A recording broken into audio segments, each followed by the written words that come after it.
All right. Welcome, everyone. It is Monday, February 2nd at 12 p.m., starting our executive committee meeting here. Could I have the roll call, please? Yes. Belvedere? Benicia? Here. Concord? Here. Contra Costa County? Here. Fairfax? Here. Larkspur? Here. Mill Valley? Here. The City of Napa? I'm here. Pinole? San Rafael? Here. Walnut Creek? Here. Quorum established. Thank you. And Director Murphy from Pinole let me know he's running a few minutes late, so he'll be here at some point.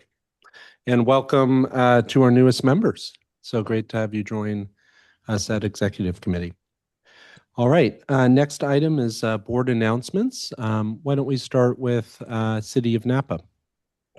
Do you have any board announcements? I do have a quick board announcement. First of all, it's a pleasure to be here. I just wanted you to know I do have a 2 p.m. LAFCO meeting, so I will potentially be leaving the meeting early if we don't finish on time. I just wanted to let you know in advance. Thank you. Thank you, Director. And I've let our CEO know, but I will also have to be leaving early at 1 p.m. So I'll be passing it off to the new chair. All right. Why don't we go to Director Birdseye? Do you have any board announcements?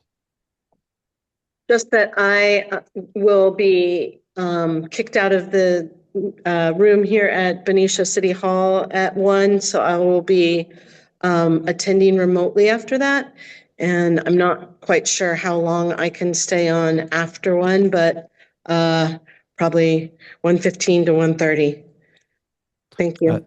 Thank you for letting us know, and defer to our legal counsel, but I believe you won't be able to participate as a member of the committee after that since you'll be on the move, but I don't know. Yeah, let's go with that assumption for right now. We're going to look into that. We have to make sure we check quorums and location. Yep. So give us a moment to do that, but we can chime in at the time when Director Birdseye leaves.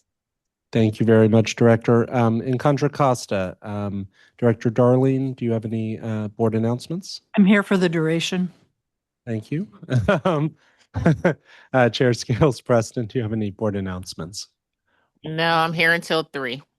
All right. Regardless of whether we're meeting. Director Nakamura. Thank you. I'm here until 3 as well, if need be. All right. And in San Rafael, are there any board announcements? All right. Director Lawrence Galati. Yes, I also have a meeting at 2, so I have to leave 15 minutes before. Yeah. Thank you. All right. We will move swiftly then on to item number 3, which is public open times for items not on the agenda. I see Dan's hands raised. Dan, you'll have 3 minutes of public comment. And if there's other members in San Rafael that have public comment, if you can line up as well, just so we can move quicker. Thank you. Good afternoon. Dan Segedin, Marine Conservation League. I'm commenting on MCE's response to MCL's letter regarding MCE's purchases of bundled PCC1 attributes. MCE says in the letter, quote, MCE did not spend $202 million on unbundled PCC3 attribute-only contracts as stated in the letter. This is factually incorrect.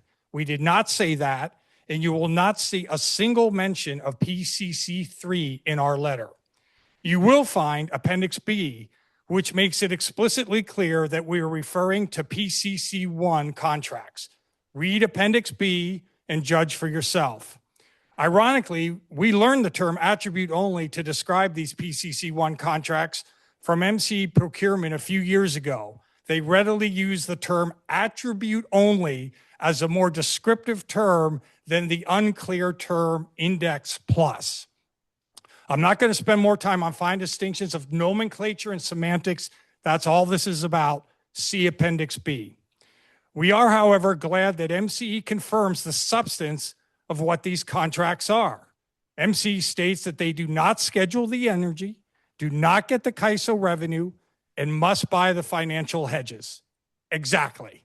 That's exactly what we spell out in Appendix C. In economic substance, only the attribute is purchased. By the way, not mentioned by MCE, the important issues of reshuffling and annual versus hourly accounting. So our question stands. What additional RE or GHG-free energy was added to the grid as a result of the $202 million in purchases? Are there any specific plants that you can identify, or is this all indirect and speculative? We have made the case based on reshuffling, annual accounting, and the common sense understanding of how new power plants are financed by long-term PPAs that this money is not well spent and could be used in much higher value ways. So here we are. We have a budget process that is showing that MCE will have higher rates than PG&E, but also have negative cash flow under most scenarios. Now is the time to be looking at costs, and the PCC1 contracts are a great place for this committee to start, and the Finance Committee and the board. Thank you for your time. Thank you for your comment. Are there any other members of the public in San Rafael who wish to speak? Seeing none, are there any in any of our other locations? Are there members of the public present? There are no members of the public here in Concord. All right. There are two raised hands online. Chair. Yes, we'll go to Zoom for public comment. First would be Jody Timms. Jody, you have 3 minutes. Good evening, or excuse me, good midday to all of you directors. Jody Timms, Fairfax. I'm speaking on behalf of myself, just a member of the public today. And I just want to bring back to your recollection the January 15th board meeting, which obviously went quite late into the night. But as a member of the public, I mentioned it then prior to my comments, and I want to bring it back. My understanding of the general procedure using the Brown Act for public comment is that when there is an agenda item, there's a report or a debrief about what that item is. Then there's a chance for directors to ask questions for clarification. And then typically public comment is sought at that point. Those of us who are giving public comment are doing so in an effort to influence the discussion and the input into the item. And after that public comment is taken, typically directors then have their comments, their discussion, and then a motion is called for and a vote. That's not what happened on the item at 11 p.m. on the 15th. I was waiting to give public comment early on, and it wasn't until a vote was called that the conversation was I'm sorry, it wasn't until the chair asked for a motion that there was acknowledgement that public comment had not been taken. So I just want to encourage that regular process where the chair of a committee or a subcommittee is tracking on if there is public comment, and that is given before there's a discussion and certainly before a motion is called for a vote. I think typically a clerk, at least in Fairfax Town Council, the clerk will remind the chair if she's not taken, she or he, the public comment at the appropriate time. But again, those of us who are coming to the meetings and wanting to tell you how we feel, it's hard to feel acknowledged and appreciated or welcome if our comments are left to the very end and not potentially taken seriously. I realize many electeds already have their mind made up about a lot of things, and they have all of their feelings and thoughts, and that's important for the discussion. But for those of us who are tracking what's working and wanting to support our electeds and organizations like MCE, we would like to have our chance to talk early on.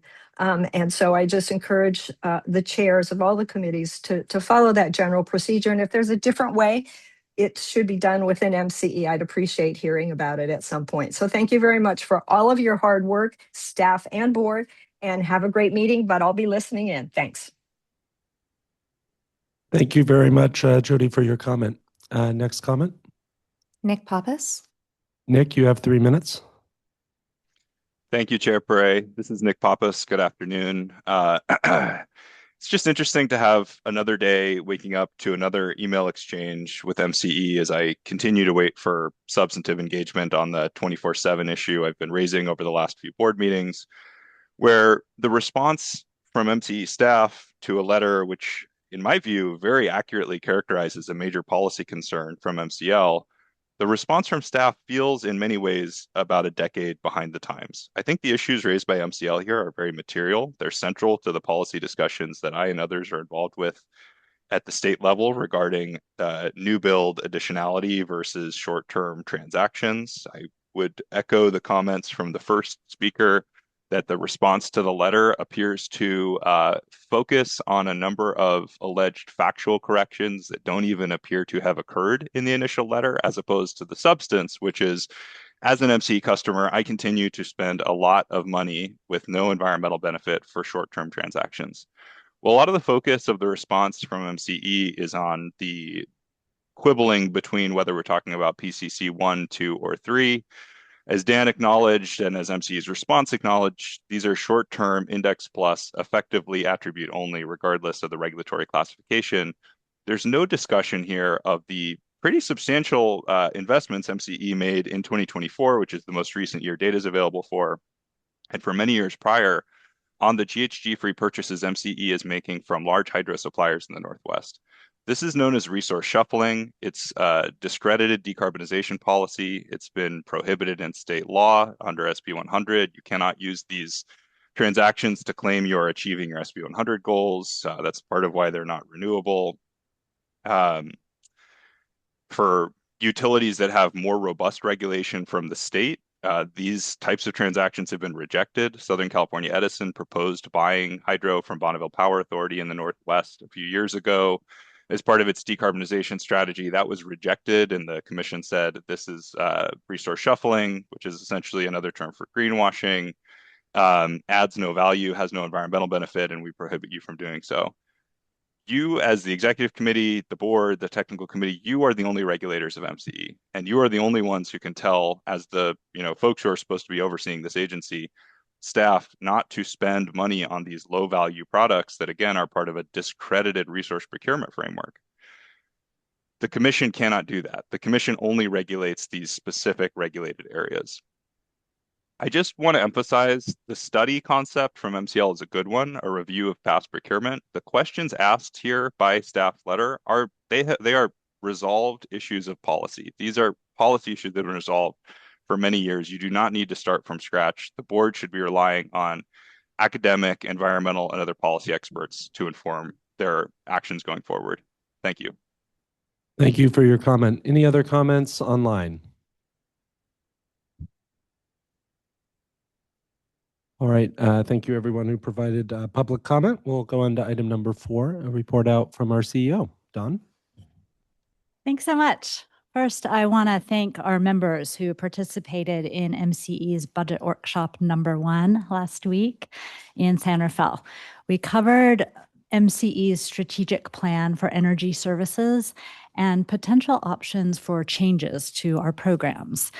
We also covered the integrated procurement planning process and our power supply portfolio, and we ended with a detailed discussion of how MCE rates and other charges show up on the customer bill and how customer rates can vary quite a bit depending on climate zone and what time of use rate customers select.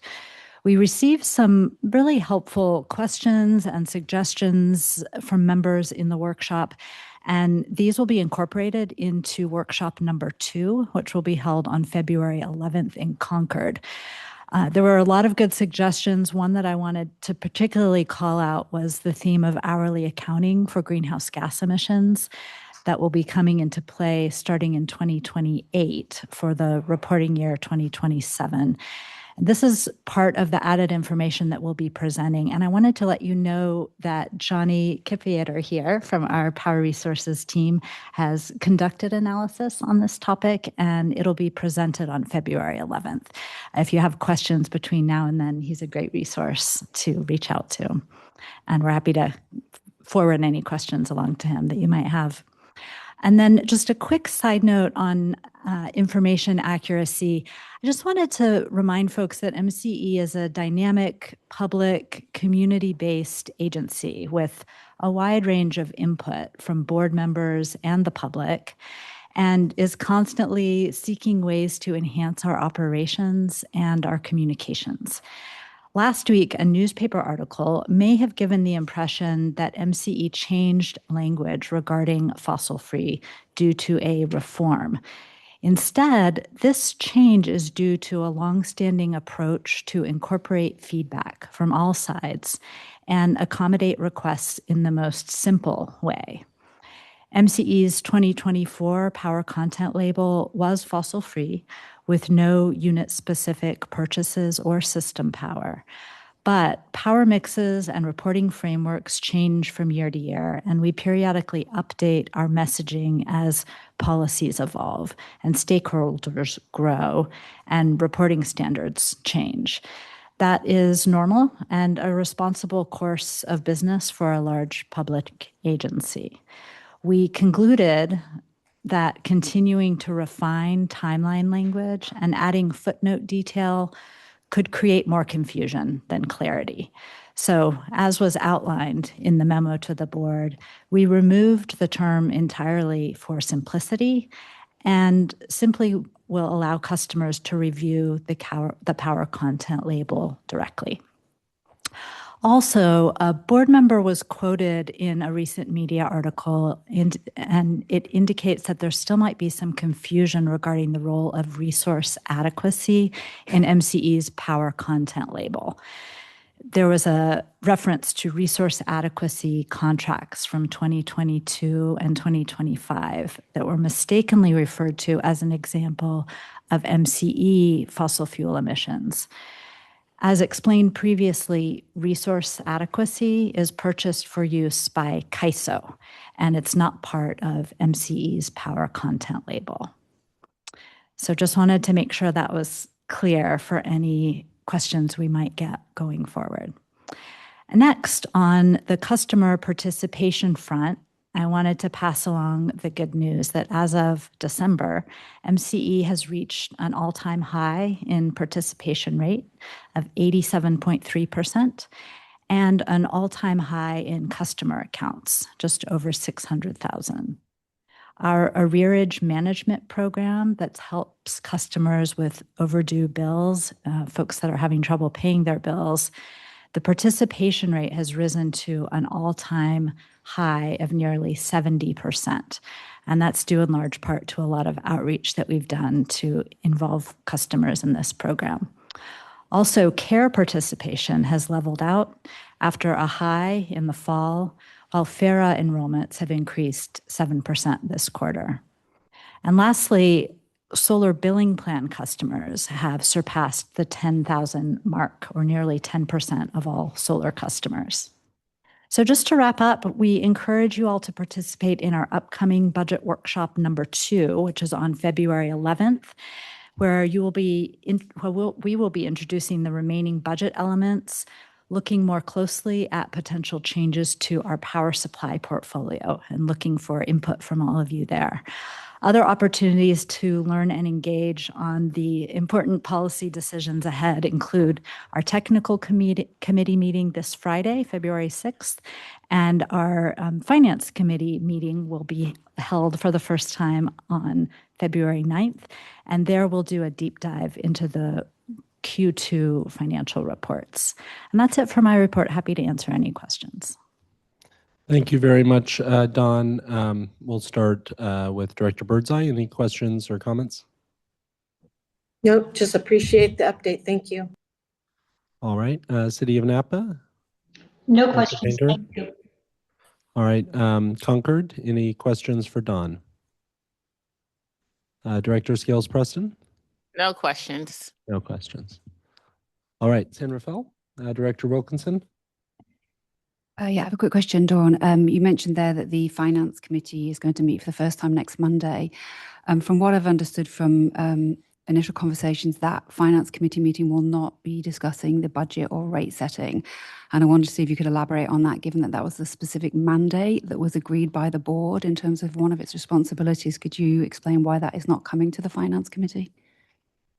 Sure. So the Finance Committee agenda is going to include a discussion about the scope and the expectations of the committee. And we'll be looking to the committee to provide guidance on what folks would like to include in upcoming agendas. We wanted to start with a deep dive into the quarterly financials for a couple of reasons. We wanted to make sure that there would be plenty of time to get into that topic. We're going to have 2 guest speakers actually coming to talk about different elements of that report. And because the rate setting and budget setting has come to our budget workshop number 1 and is coming to XCOM today and TechCom on Friday and the budget workshop number 2 next week, we felt like it would be a better use of time to make sure that the Finance Committee members, who can also attend all of the meetings I just mentioned, we want to make sure they had plenty of time to do a deep dive into the Q2 financials. But we'll be happy to adjust future agendas based on feedback from the committee once we've had our first meeting. Okay, that makes sense. So there'll still be scope and time for the finance committee to review the budget before it goes to the board for final adoption. Yes. Okay, thank you. Any other questions in San Rafael? Director Andre. And I will second Director Wilkinson's request to bring the budget to the next Finance Committee meeting on Monday. I do think it's important that we have the chance to discuss the budget and rate setting at the Finance Committee. I do want to ask about these natural gas contracts. I mean, you say that it's all RA, but prior to 2022, MCE did have natural gas contracts as part of its power content label. Is that correct? In our last board meeting, we provided a packet that had all the power content labels dating back to 2019. I happen to have a copy here with me, and I can hand one to you today. But my question is back to 2010 because the fossil-free claim was initially all the way back to 2010. So in MCE's history, have there been natural gas contracts? I'm happy to talk to you about that afterwards. I think we've already covered it in a lot of detail at our last board Right. So, but that was my comment. And then when I raised the comment about the natural gas contracts in 2022 and 2025, even if it was in relation to resource adequacy, do we not believe that it's important to have clean resource adequacy for our customers? So it sounds like you're asking a question about whether we would like to purchase resource adequacy from non-fossil resources. Is that what you're asking? I'm asking about your comment in saying that these natural gas contracts are resource adequacy. And so what is your implication? Are you implying that it doesn't matter that because it's just resource adequacy, so it doesn't matter that we have these natural gas contracts? I'm trying to understand what you're implying. Yeah, I am letting you know what the power content label captures as far as fossil inputs, and resource adequacy purchases by load serving entities are not part of the power content label. And that's because resource adequacy is purchased to be handed off to CAISO, and CAISO determines whether or not to use those resources. MCE and other load-serving entities are not provided with information after the fact to know whether these resources are called upon or not. But if you'd like to get into a further discussion on this, we could maybe find a time on a regular meeting agenda or maybe in a briefing before or after one of our meetings, just to save time for everyone else. It's just that I'm happy to meet offline about this, but my point is simply that in the 15 years of operation of MCE's history, there have been natural gas contracts and there continue to be. And even though they're resource adequacy, I think that it's important for the board to understand that MCE continues to sign these natural gas contracts. So I think that when we make statements like that, we need to make sure that we're not misleading our audience in what the power content label includes. We do think it's important to follow the state requirements of the power content label. It is resource adequacy is a resource that is not included on the power content label, but it is a resource that MCE and other load serving entities are required to purchase. So I hope that that helps clarify the distinction between the two issues. I think we are all aligned in wanting to find fossil-free resources in our portfolio and in our resource adequacy purchases. And that'll be part of what we discuss in the meetings going forward. Thank you. No, just a comment on the budget session. That was super helpful. So thank you so much. And I look forward to the next one next week. Thank you. Thank you, Director. Is there any members of the public who wish to comment on the CEO report? Seeing none in the room, are there any online? Any in any of our other locations? There are none here in Concord. Okay. Online, you have 3 minutes. Nick Pappas. Nick, go ahead. Hey guys, nice to talk to you again. I didn't think I'd be getting an opportunity to comment on this, so like all my comments, this is impromptu. I just don't know where to begin. I think what we heard was in response to my letter to MCE staff, my email to MCE staff, and then me raising this to my council member that there were material violations of state law. What I heard in the CEO report was that the correction was made based on community feedback. I think it was very clearly made, and you can see this in the memo sent by Jamie, which says, referencing 2 specific bullets, not by name, of state law, our internal controls are going to implement state law. On resource adequacy, it's just, again, it's just so bizarre to me because MCE has on its website a page talking about how important Clean RA is, setting a Clean RA goal. And yet we get in these board discussions where it's like, oh no, we don't have anything to do with resource adequacy. That's a CAISO thing. I just don't, I'm sorry. I'm really trying to just give you guys a serious response here without being too sardonic. I just feel very frustrated by the lack of substance and clarity and earnestness in the communication with this agency's governing body, who represents me as a customer, with regard to these really important environmental topics. And I just I just don't understand. I'm sorry. I think I'm just going to stop here before I say anything rash. But I'm struggling to take seriously what I just heard as the exchange with this board, this agency's governing body and its staff regarding key elements of how we are planning to decarbonize the electric sector, which MCE literally brags about on its website, which MCE just the other day filed to the state CPUC how important Clean RA is and how that's a key part of its RPS strategy. So there's just like a level of candor that I don't hear when I tune in to other CCA boards about these issues, that it's striking here. All right, I probably have already said too much and it aired my frustrations a little more than I should have, but I'm trying to hold back as much as I can here. Thanks. Yeah, and I'd be happy to respond to that just so that we can clarify the issue. The comments that I made previously were regarding the distinction between resource adequacy purchases and the power content label reporting. A member of the public is interested in knowing more about how MCE views resource adequacy from a fossil fuel perspective, and we'd be happy to talk more about that at future meetings. But I do want to comment that MCE has been a real leader in seeking clean resource adequacy contracts.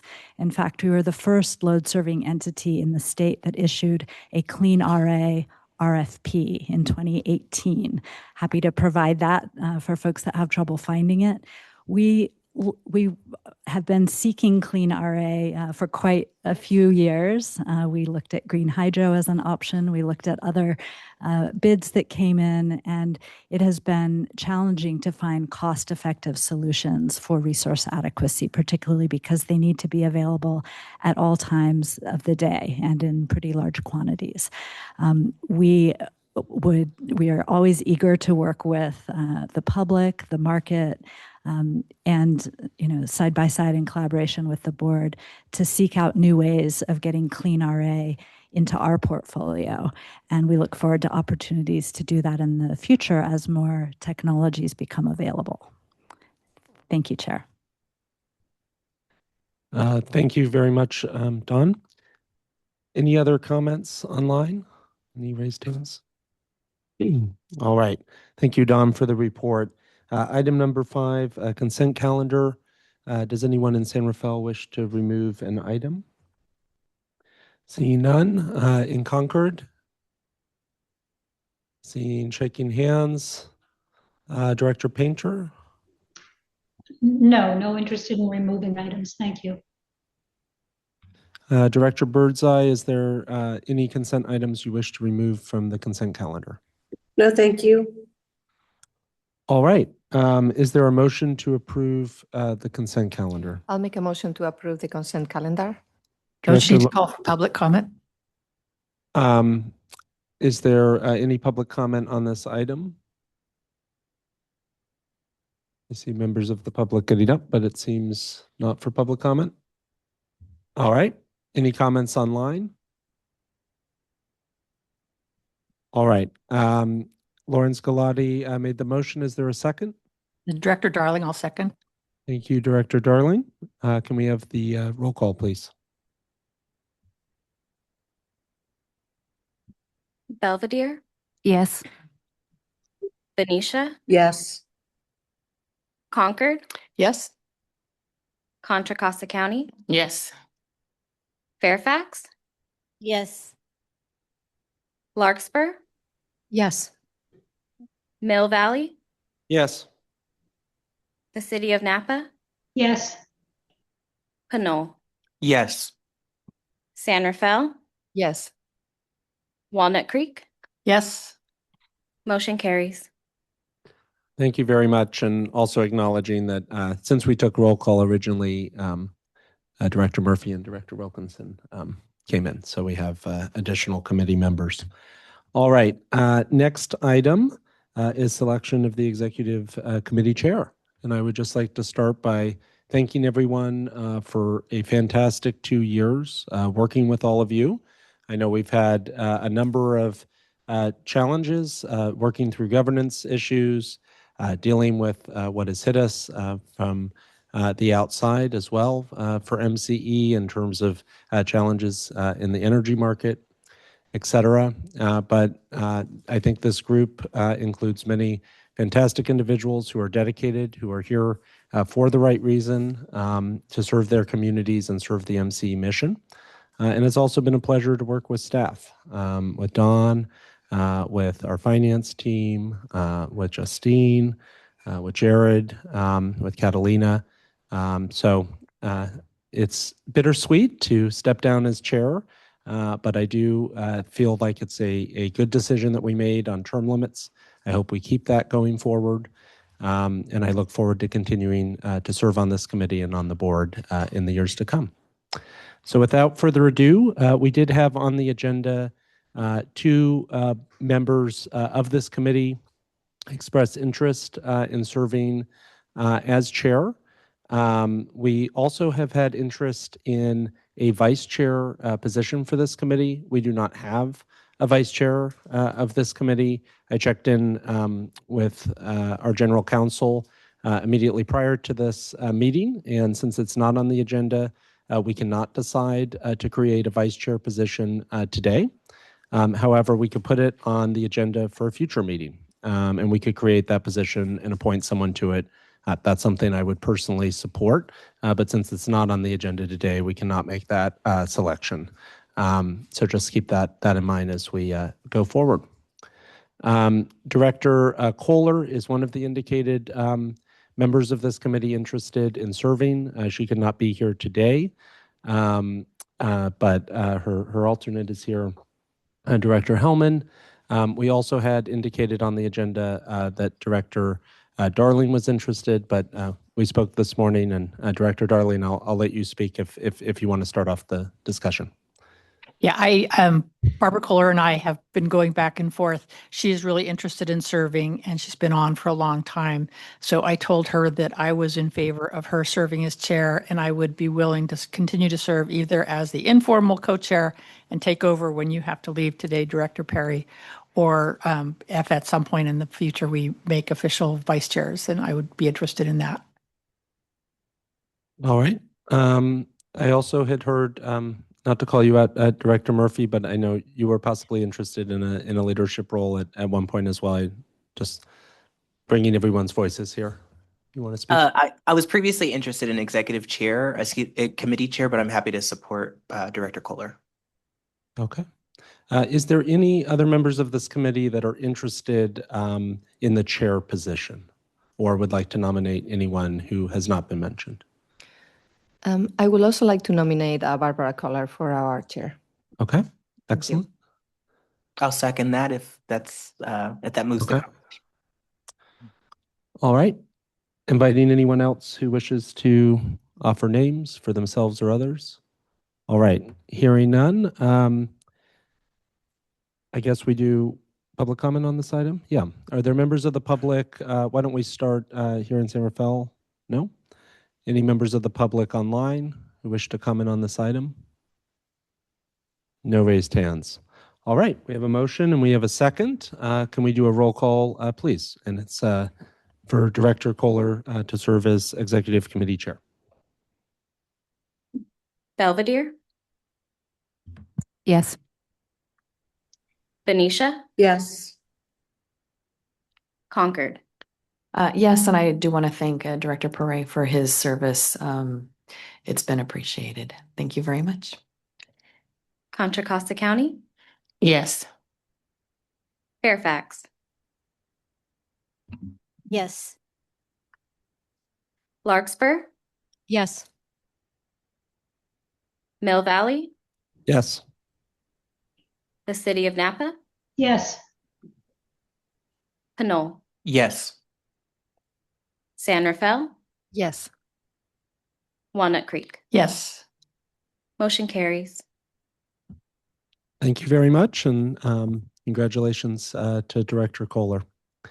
All right. Well, I unfortunately will have to leave in a few minutes. So if it's okay, Director Darling, I heard you offer to chair. Are you able to stay till the end? I am here till leave early. I'm here till we lose our quorum. So yeah. Fantastic. Well, I will pass it over to you. It seems like a good moment to do that. Thank you. And thank you for all your work this year. This has been a couple rough years, so I really appreciate your grace through it all. Next up, Director Darling. I just also sorry, I also want to thank Director Perry as well for all your work. I know it's been a lot of work over the past 2 years, and appreciate your time and commitment to serving as chair. Thank you, Chair Scales Preston, likewise. Okay. So now let's start with the Integrated Resources Plan review. This is a discussion item, so no action is needed, but we'll have a staff presentation.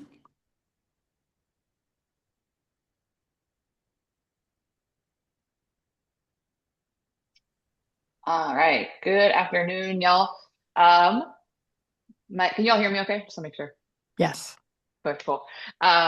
Good afternoon. My name is Sabrina Soldovini. I'm going to be presenting this discussion item along with Vidi Chawla. And we also have Nathaniel Malcolm and Johnny Kipiator available in the room to answer any questions at the end. And this item, it is really just a discussion item that we're presenting to you all. Oh, sorry, my video isn't on. Apologies. We're presenting to you all because later this year, we'll be bringing to you MCE's updated integrated resource plan for your approval. And so we're hoping to kind of set the stage in terms of making sure you all understand what goes into that plan. And also, I think this will hopefully inform some discussions that you all will be having in the next few meetings as it relates to procurement strategy. Next slide, please. And so what is the IRP or the Integrated Resource Plan? So the Integrated Resource Plan is a process that's overseen by the California Public Utilities Commission, or CPUC. And it really is the process by which the CPUC sets resource planning targets for load-serving entities within its jurisdiction over a long 10 to 20 year horizon. And at the very highest level, the goal is to identify a diverse resource portfolio that can satisfy California's grid reliability and greenhouse gas emissions targets. Next slide, please. And how does this planning process work? Well, there's really kind of two tracks to it. I'm going to focus mostly on the fact that the the first track, which is the one that builds this preferred system plan, or PSP. And this preferred system plan is ultimately essentially California's like holistic blueprint for the resource mix that it hopes to see for the next 10 to 20 years. And in this upcoming IRP, actually, the planning process is going to go all the way till 2045. So it's sort of looking at what the grid resource and emissions mix might look like over this very long-term planning horizon. And once the PUC essentially puts together this preferred system plan, LSEs are then essentially allocated out their portion of that future-looking plan. So our share of the grid, demand, and our share of the state's GHG target for that planning horizon. And then MCE, as a load-serving entity, is required to prepare our own individual plan that shows that we can meet our portion of the reliability and GHG needs. And then LSEs, all the load-serving entities under the CPUC's jurisdiction, their plans are kind of aggregated, and then the CPUC will evaluate the aggregated plans against the need, essentially. And then this was where kind of the procurement track flows in, and the CPUC will evaluate, if there is actually a need for additional procurement to identify any shortfalls that are found once they're reviewing the aggregated plans versus their preferred system plan. This is kind of a crucial component because as you heard, you'll hear me talk about a little bit more in a few minutes, this can and really has and does lead to mandatory procurement orders from the California Public Utilities Commission. Next slide, please. So this slide, just a little bit deeper into what I already said. So I'll kind of go through this quickly, but the goal here is kind of to highlight, this is really like a holistic, integrated process. The first step that happens is the CPUC works with the California Energy Commission and the California Independent System Operator to develop statewide and CAISO-wide forecasts for the electric grid for the next 10 to 20 years. And so that's not an easy endeavor to undertake. There are a lot of assumptions that must be made in doing a kind of statewide load forecast. There are planning stakeholder processes at the CEC, for instance, to develop the statewide load forecast. It's also reviewed at the CPUC, and there's stakeholder processes at CAISO as well that go into this. But then once the load forecast is developed, the CPUC will essentially do its kind of modeling run. They'll do capacity expansion modeling, things like that. And they'll also run a bunch of different sensitivity analysis, maybe a scenario where we expect high load growth, low load growth, more offshore wind, more out-of-state wind, less out-of-state wind, higher transportation and electrification penetration, and really kind of do some sensitivity analysis. But ultimately, that plan model that they'll create also will take into account all of the reliability, emissions targets, potential costs for the system, and identify ultimately the resource types, the amount of transmission that we might need to build out over the next 10 to 20 years. And then from that, they really essentially pick one portfolio, their preferred system plan. Ultimately, we have to pick something to model towards. And like I said, that's really ends up being kind of this blueprint for the next really 2 years until we do the next IRP cycle.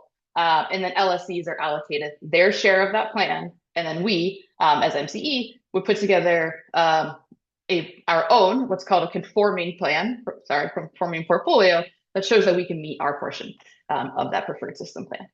The next slide, please. And so how do we participate? At the highest level, like I just mentioned, essentially every 2 years, typically, there is an IRP, Integrated Resource Plan process at the PUC. So every 2 years after development of the plan, MCE is required to submit our conforming portfolio to the PUC after we take it to your board for approval. And then that conforming portfolio outlines our model that demonstrates how we might meet our share of the need. But I want to also quickly note here that, outside of this kind of 2-year planning process, we really are pretty much continuously engaged in advocacy and efforts in the CPUC related proceedings for integrated resource planning. And historically, I think we talked a lot about this at our November board meeting. But MCE has historically advocated in this venue for MCE's board to maintain its procurement autonomy and MCE's right of self-procurement, equitable procurement obligations that accurately reflect CCA's and MCE's specific load growth, the avoidance of decisions that may lead to increased costs and negative affordability impacts, such as ad hoc procurement orders or over-procurement, and for the CPUC to develop a regulatory framework that provides LSEs like MCE with a more stable, predictable planning framework that can allow us certainty and the ability to optimize our procurement for reliability and affordability needs. All right, next slide, please. So just by way of example, and I'm going to turn it over to Vidi in just a moment here. Just by way of example, we've included our 2022 IRP for reference here. As you know, I just said that IRP happens every 2 years, but there's actually been a little bit of a lag this go around as the CPUC has been working on some other things. But we're actually going to go from the 2022 IRP to the 2026 IRP. This is how, just to show y'all, in our 2022 IRP, MCE did develop a conforming portfolio that was consistent with all of MCE's policy guidelines and board requirements, and also satisfied the CPUC assigned emissions and reliability targets. In that plan, we kind of projected that by 2035, which is the end of the last planning horizon, we would procure approximately 1,100 megawatts of new capacity and achieve 85% renewable energy content by 2029. But with that, I'm going to turn it over to Vidi to talk a little bit more about the details here. Thank you, Sabrina. Can we have the next slide, please?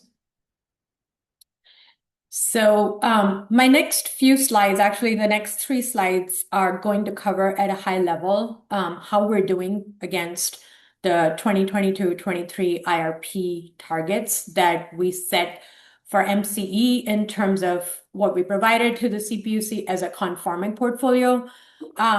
Obviously, these targets are not set in stone unless backed up by a procurement order or, if we're given specific direction by the board.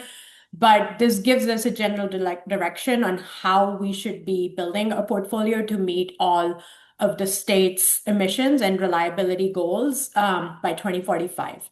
So again, we're going to go through another IRP cycle and these targets are going to change again. But I just wanted to show you what progress we have made since then. And this table kind of breaks down the 1,091 megawatts that we provided as a conforming portfolio to the CPUC back in 22-23. And this is the breakdown of the different technologies that we provided.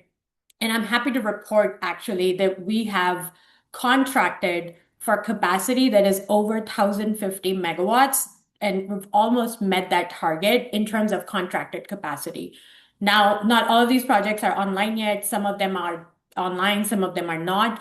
But that was a projection for 2035, and we've added a lot of capacity.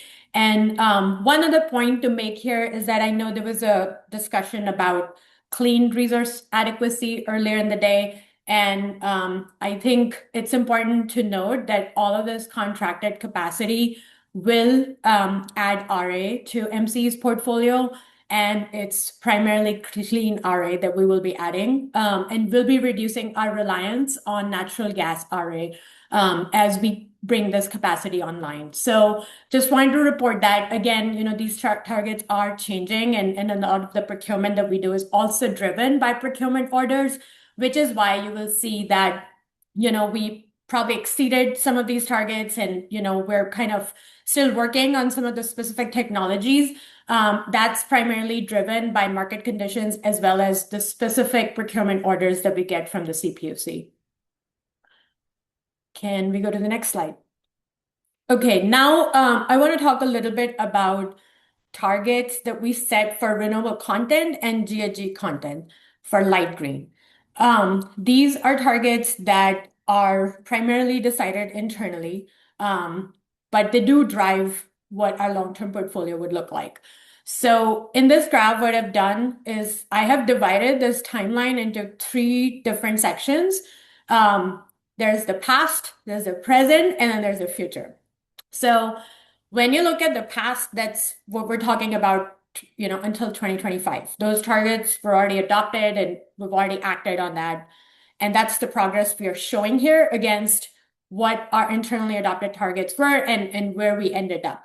So as you will see, until 2024, we have met or exceeded the targets that we adopted for light green portfolio.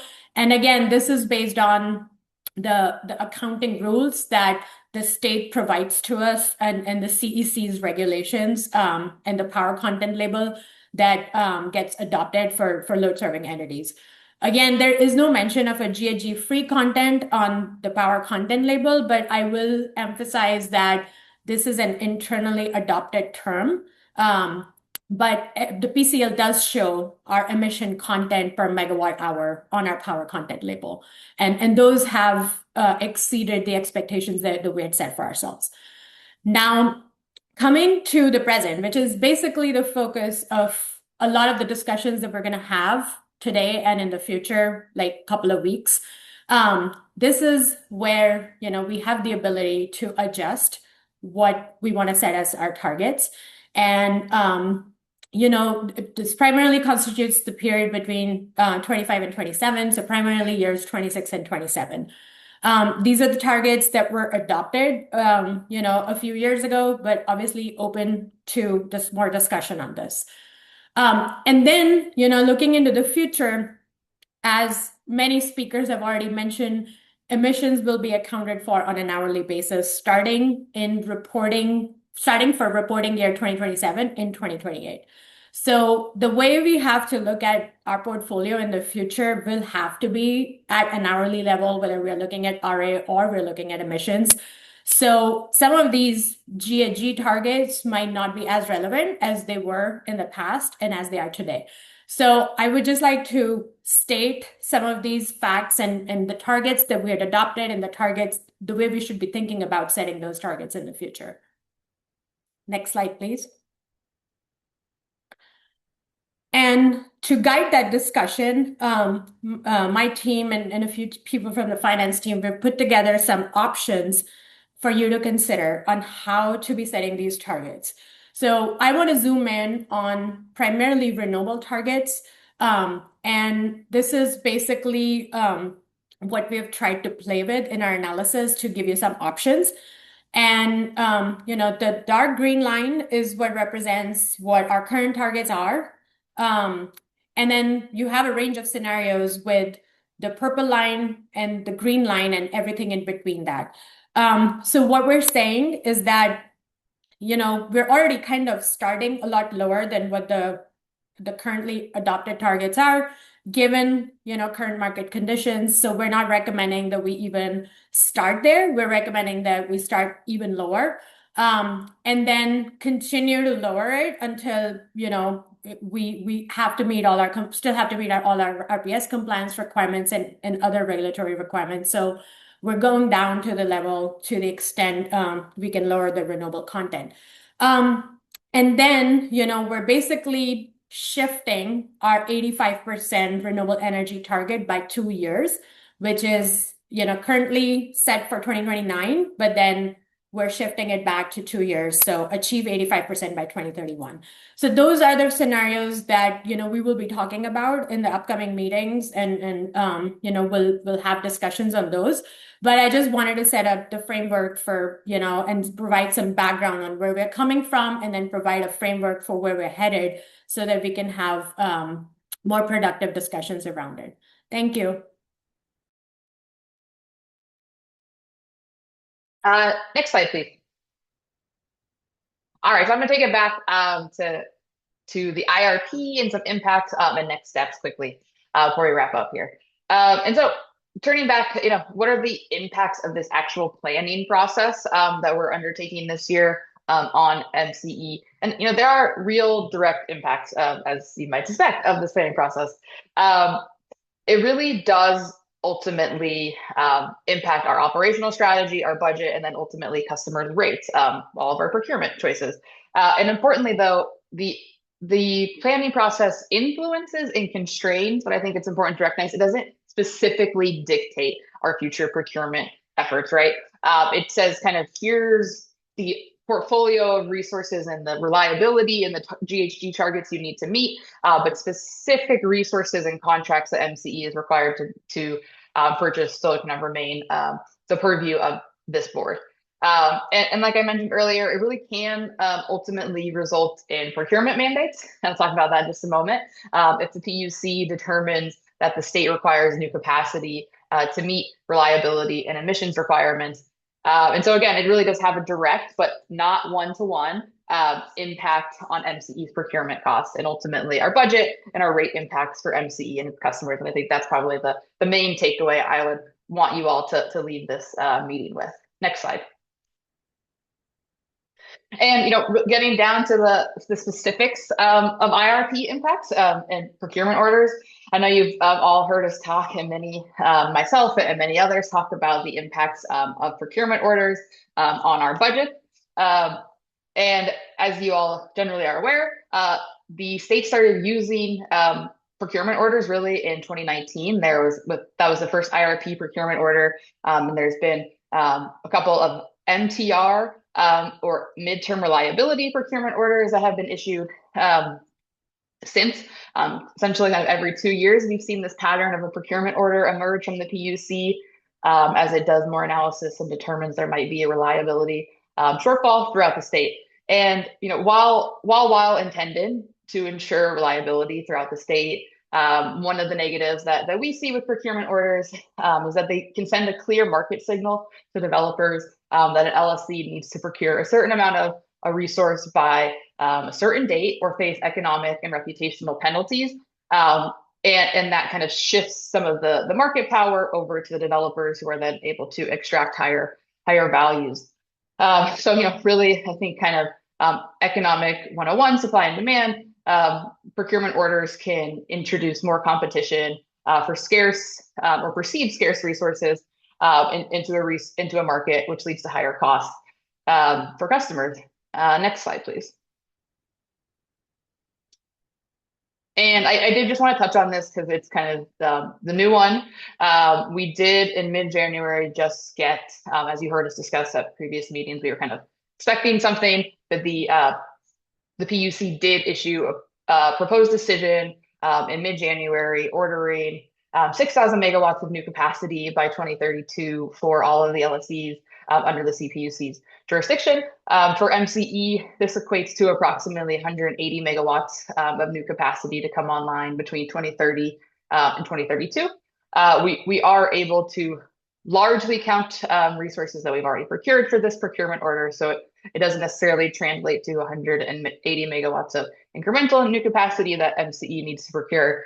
But nonetheless, this is another ad hoc procurement order that I think, in our opinion, will disrupt the market in kind of not ideal ways for MCE and its ratepayers. And we will be filing comments, working with CalCCA to file comments on this proposed decision later this week, and we'll file reply comments next week. We'll keep you posted on the specifics of those comments and we'll continue to update you as we procure towards this procurement order. Next slide, please. And then the last thing I really want to touch on is what the IRP does not do. And this is kind of important, right? Again, it does not select individual projects or contracts that MCE must procure. Again, it constrains but does not specifically dictate what contracts and resources MCE must procure. MCE's procurement authority does, will continue to reside with this board. And however the board delegates such authority, and all future contracts for resources will continue to follow the board approval process. The IRP process does not determine specific or exact cost impacts for MCE. That's maybe a no-brainer given that it doesn't dictate specific contracts. And it doesn't, of course, account for MCE or individual LSC's internal goals and constraints. And I think that's an important thing to note here too.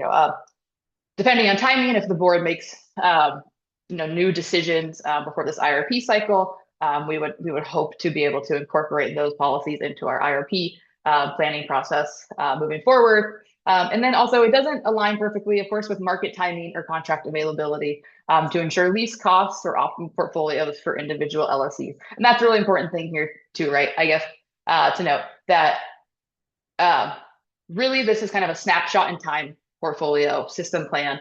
It's what we might expect to procure over the long term, but this is an iterative process that happens every 2 years. And so there are going to be changes between what we put in our IRP and what is ultimately procured. And that, of course, is, I think, the prudent thing to do. It would be very silly and not optimal or economic or make a lot of sense for us to commit to procuring exactly what is in our 2026 plan all the way out to 2045. So really what we actually procure will end up being better aligned with our portfolio, market timing, and contract availability. Next slide, please. So yeah, next step. I think as we highlighted, we'll be discussing more of these portfolio and procurement changes in the next couple of meetings. But then MCE staff will bring to the board, probably over a series of meetings, our 2026 IRP in Q2 of this year. Currently, the IRP is set to be due on June 1st, 2026. And yeah, I think with that, happy to open it up to questions for you all. Thank you so much. And it was interesting. This is the second time through, so the budget workshop covered it. So I'm just constantly learning more things. Director Birdseye and Director Perret were both having to leave. Are either of them still on to ask questions first? Don't see them. Director Perret has left San Rafael. Okay, and I don't see Director Birdseye. All right, so we'll start with Director Wilkinson. Did you have questions? I do. And Sabrina, thank you for that presentation for the second time. But a few extra thoughts or questions have come up, which is, given that the state caps out at 60% renewables in 2030 and is very focused on hourly GHG by 2045, is it, to be 100%? What is I know there was an historic goal of 85% renewable for MCE, but that seems like a very expensive thing to be continuing to focus on when we really need to focus on hourly GHG emissions. I was curious what you think of that. I don't disagree, candidly, right? I think there is, people internally know my thoughts are, there are inherent tensions between decarbonizing and affordability and reliability. Those things, right, are always kind of at tension with one another, and ultimately is up to the policymakers and you all to decide what the right mix is there. I think the state has been very clear that it is going to continue down, at least currently, right, its path of implementing SB 100. You see that reflected in the targets for this IRP cycle. It builds out to the SB 100 requirement because that is what statutorily they have to do right now. And so I think all signs point to that being the statewide path right now. I think, though, you're right, there is a tension there that folks are starting to grapple with. This board is starting to grapple with it, and that makes sense. So yeah, happy to chat more, but I think, yes, that's correct. Okay. And then the other question I had was, obviously in terms of RPS targets, the state has that 65% requirement for long-term contracts. But is that a sort of discussion intention for us as a board to be considering as well in terms of how that looks going forward and whether we want our own internal goals as to how much of our procurement is long-term versus short-term, or is that simplifying things? Well, I think there are state requirements there that I would certainly recommend the board follow. Of course, but yeah. my question was whether we'd want to exceed that, given that we've got so many questions from members of the public and elsewhere about the additionality of some of these short-term annual PCC1 contracts, whether there should be more emphasis from around long-term contracting, and whether that's realistic or viable to achieve in the market that we are currently in. Yeah, I mean, it's a good question. I'm happy, Vinny, if you have thoughts here. I mean, I think they're, again, they really are policy choices. They're ones that you probably have to make dynamically as things change. The state, I think, has its goals, rightfully probably set on decarbonization. I think the state is trending towards an interest in more long-term contracts that for the purpose of certainty on reliability. I think from the statewide policymaker, that's their goal ultimately is to ensure reliability, and they feel more comfortable when there's more certainty several years out into the future. That said, that's not always the most cost-effective solution. You could be locking in higher prices, but there's a push and pull there, and I think I would defer to the board, but I think you're asking the right questions. That we do need to kind of put these things next to each other and figure out what makes the most sense for MCE. Yeah, because I would definitely encourage you bringing back this conversation to the board. There's a really thorough analysis there of the risk reward of each of those different strategies. Because as I understand right now, we're only covering about 40-something% of our load on an annual basis from long-term contracts. And is that the right thing long-term economically for the environment and for ratepayers? Mm-hmm. Thank you. Director Hellman? Any questions? All right. Director Andre? Yes, thank you for the very thorough presentation, Sabrina and Vidi. Could you put the chart that Vidi spoke about back on, the line graph? I found that to be very interesting. And just as an aside, when we talk about at budget or whenever we bring this back for policy discussion, I would be very interested in a net present value analysis of each of our contract types, long-term PPA versus the short-term index plus contracts versus the hedges and the resource adequacy. I'd be very interested in that type of analysis. And it would be helpful also when you're breaking out these contracts into the separate buckets of solar, geothermal, hydro, to give the board some sense of what's the dollar per megawatt hour or kilowatt hour of each of these types of energy. When we're trying to balance, looking at long-term contracts for these type of energy sources versus buying or procuring, the PCC1 renewable short-term index plus contracts. It'd be helpful to just compare the costs of the two, and the energy in the long-term market versus the short-term markets. But anyways, back on this graph. So actually, I think it's slide 9 that I was looking at. So can you explain again, so the dark green line is where our policy is currently written. Those are our goals. And it appears that we've exceeded the goals in the past, I guess, since 2024. I can't remember what the 2023 number was, but it appears that we exceeded the goal in 2024. So what is the purple line? Is that if we go to 24/7 accounting, that's what our light green renewable content would be? Is that the purple line? I'm unclear what scenario 1 and scenario 7 are. Yeah, sorry, I can give you some context and you will hear about these scenarios at the upcoming presentations. But this is what we've included in our analysis of the different options for the board to consider going forward. So we're already kind of recommending that we don't start at where our current policy is, but to lower those targets as a starting point. And then we're taking it further down, as a more extreme bookend scenario. So those are the two bookends that we will be proposing in our upcoming meetings as potential options for rate setting and our budget discussions. Okay. And I guess could we get a line for if we were to convert to 24/7 accounting today, what that line would be? I guess that would be helpful. Are we in between the purple and the light green line right now, or would we? It would be helpful to figure out where we are starting from. Do you understand what my question? Yes, I will defer that to Johnny, who's actually in the room, but 24/7 accounting primarily applies to emissions. But Johnny, if you want to add to that, please go ahead. Yeah, thank you, Vidhi. I think I'll take it a further back and address Director Wilkinson's because it's all tied together in terms of like hourly GHG accounting with the RPS. Now, as part of MCE's strategy and as we continue to add more long-term renewable energy, it improves our GHG emissions depending on how we fit it to the portfolio, and it also increases the renewable content.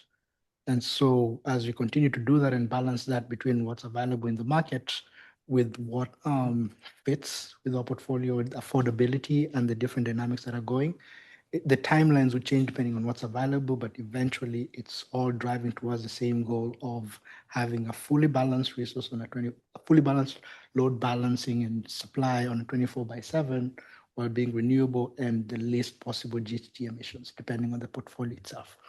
As for the question you're asking about the 24/7 in regards to the scenarios that are being pointed out, when you're looking at the GHG emission, it doesn't matter whether it's renewable or if it's not renewable. At that point, it's looking at its global warming potential or the GHG emissions of it. And at that point, like for example, hydro is not considered renewable, but it has zero emissions.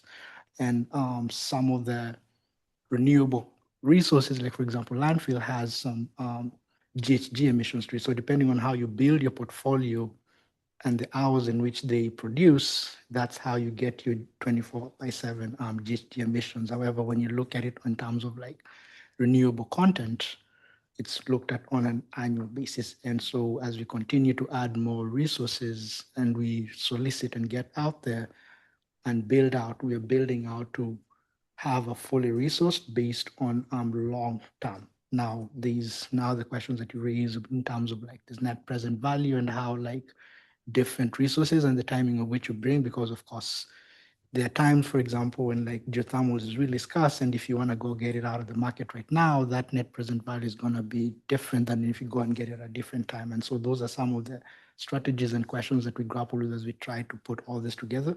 And as we bring these options to you, we are seeking direction on how we prioritize on that and how we move forward in meeting the ultimate goals and mission of MCE while still balancing affordability and the circumstances that we are facing currently. Can I jump in there? Because I think I understand that the tension between the annual RPS and then the hourly GHG. And so I think my only point was, why would we constrain ourselves on the renewable piece above what's required by the state rather than give ourselves flexibility? And you might end up with a high renewable basket anyway, but why would you set yourself targets above what is necessary, I guess?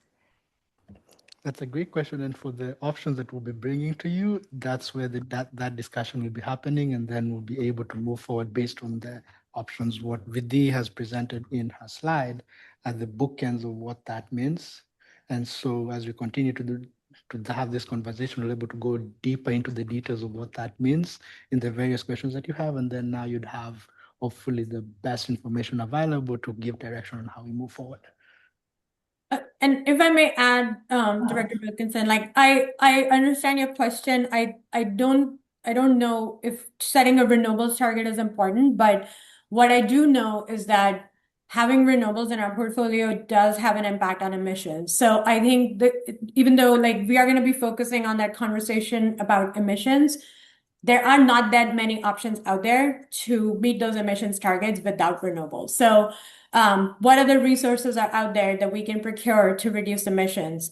There's large hydro, there's nuclear, and I know that there were previous board discussions about, there's some disagreement on what technologies we should go with when we think about building our long-term portfolio or even short-term portfolio. So I think those are the things that are driving some of this discussion around renewables.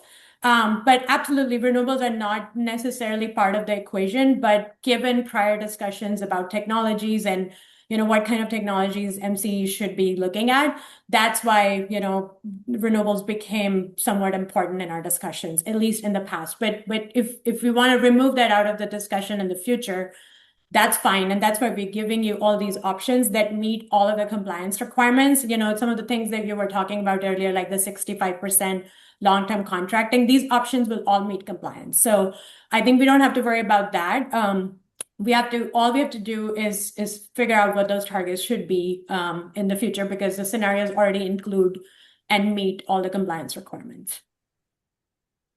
Okay. So Director Andre, have you gotten your questions in? And I want to focus on the questions, and then we can come back and say, here's what else we will need as we move forward with this discussion. So questions, Dr. Andre? I'm finished with my questions. Thank you. Okay.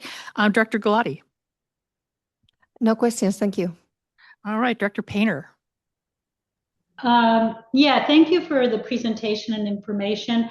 This might get into maybe your second comment about what we need moving forward, but and maybe I'm wrong, but we all come at this with a different level of knowledge. But what I heard is we as a board need to kind of shift our thinking from this 85% target to how we meet hourly. And what do we do? What are the questions we should be asking? How can staff help us create those questions that are going to shift our thinking to the hourly? Because that may help us understand which contracts we really need to be seeking, which resources are going to be beneficial. So I think there's an educational piece for our board to really understand, how we take, and I'm maybe 4 years into being on the MCE board, but I think there's a long-standing thinking of that 85% target. So am I wrong in thinking that that's kind of the mind shift we need to make and understand what are the tools we need to achieve that hourly requirement? Sorry, I'm happy to weigh in here first. I don't think you're wrong, but I think kind of what I think part of the tension here is the hourly the 24/7 hourly emissions. It's not actually a requirement. It is a reporting requirement. So it's not a requirement to be at this point, right? For this, what we're talking about changing the power content label, not a requirement to be a certain, 85% renewable in any particular hour on this. I think, but on the other hand, RPS requirements are actually an annual or multi-year requirement. And so there's actually this kind of tension here between this new reporting requirement and this actual annual target that is set still for us. That it's kind of, they're distinct. And so it's kind of hard to understand, I think, how the two are connected, which I think is very fair. It's difficult for all of us, who work on this day in, day out, to know how they're going to translate. And so I don't think I don't think you're wrong, but I think just wanted to clarify that it's not necessarily an hourly requirement. It's more, I think, trying to understand how that new hourly reporting framework aligns with our RPS internal, goals to be, 85% annually renewable. And what does that mean for our hourly public reporting that we're going to have? And, do we need to make any changes? I hear kind of what Director Andre is saying. Do we need to make any changes to that strategy? And how, if we do make changes to that strategy, will it also show up on our power content label, which will now be kind of done on an hourly basis? That is super helpful. And so I should use the term reporting. That was incorrect. And I understand that. So maybe my next question is, do we already, or do we have the ability to sort of beta test how we do the hourly so that we can understand where our gaps are, so that once we get to the 2028 reporting for year 2027, we have a sense of what that reporting is going to look like?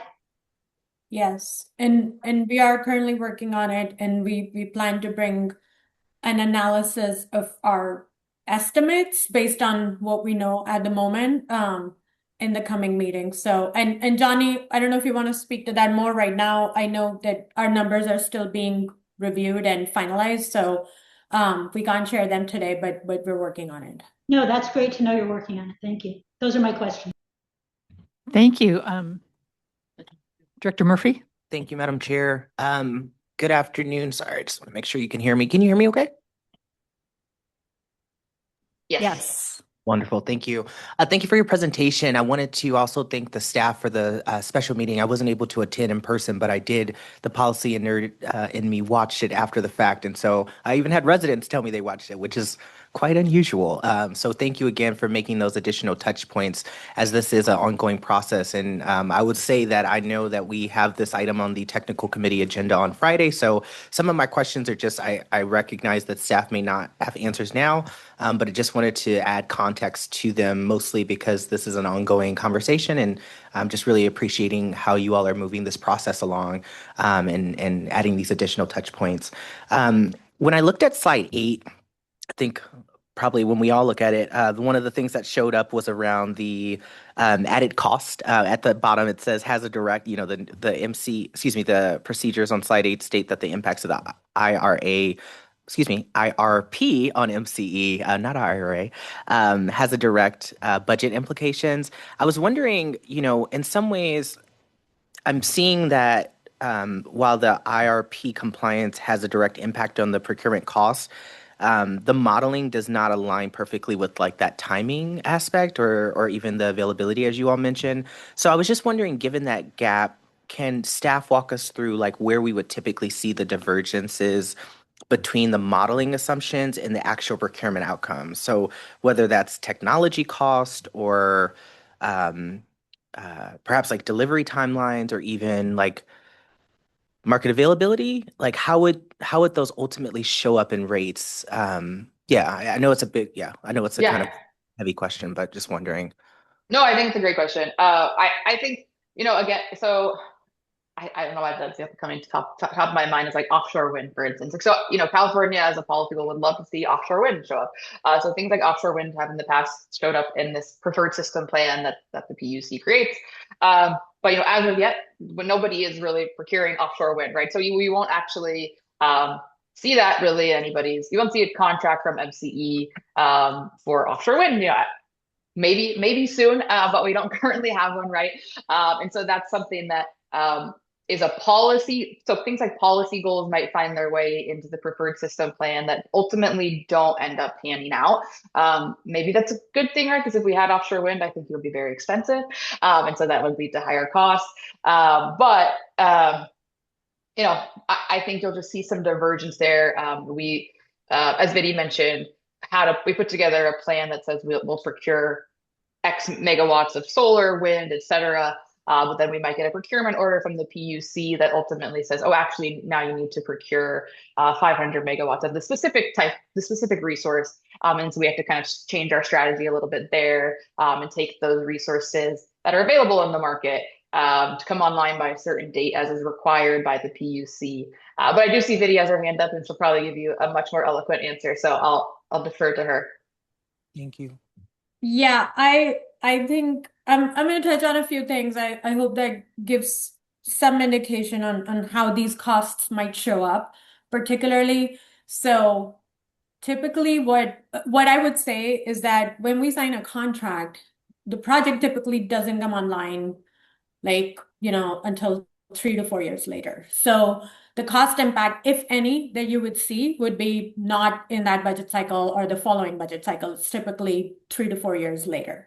And when we go through a review of our contracts in confidential meetings where we're actually able to share prices and everything, we do also share a lot of the information about our RFO and the conditions of the market. And generally speaking, because obviously I can't talk about specifics, generally speaking, we like to sign contracts that are in the money or that have positive NPV, like Director Andre was alluding to. But there could be specific instances where we're asked to buy a specific product that is not available in the market, and we have to buy it to meet compliance, where, that test may fail. So that happens as well. And that's where you will really see the impact on our budget. And we've seen that with our RA contracts, right? I mean, RA is a compliance requirement, and we have to buy it, and we have to buy it, for a certain amount every month. And those costs do show up on our budget. But that doesn't come from procurement orders, but that's an example of like the out of the money contracts, or that are highly dependent on market prices and that are there to meet compliance. So that can happen. A third place where these costs might show up is that there may be compliance requirements to bridge gaps when projects get delayed. So, we sign a contract, we're expecting it to come online in 2024. It gets delayed. Now it's not going to come online until 2025. So there is this 1-year period where we are not able to meet our compliance. So then we may have to sign some short-term contracts in order to meet that requirement. That hopefully is not the case anymore based on some of the recent CPUC decisions that have come out. We don't have to do that kind of short-term procurement anymore, but we did some in the past that might have showed up on our costs. So those are some of the places where you will see those costs. Typically doesn't show up right away, a few years later. And then there may be like some in between short-term contracts that we may have to sign for compliance. That's super helpful. Thank you so much. And I know that was kind of, it seems like it's a lot of scenario planning that needs to kind of function over the next couple of months. The additional question I had, and I'm not sure what slide it was on, I'm trying to find the graph, but it was really a question about our light green customers. So I'm seeing that on one hand, like the process we have is, or the IRP, I keep wanting to say IRA, IRP process is focused on the reliability and then the statewide emissions compliance at the state level. Of course, at our local level, it's not focused on our product specific goals.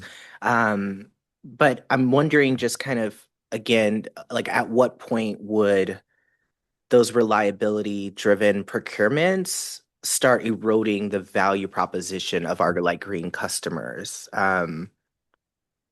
Maybe I'm not seeing it right. I'm excited to kind of dig deeper and have these presentations more often, but I'm seeing like even if we remain fully compliant, it sounds like there's some tension or disconnect. And Sabrina, maybe this or Director Wilkinson was talking. I don't know who was talking about this, but I feel like it was touched on. But I'd like to kind of go back to that piece of it: is our product, how our light green customers might be impacted, and like, would this process erode the value of that customer product?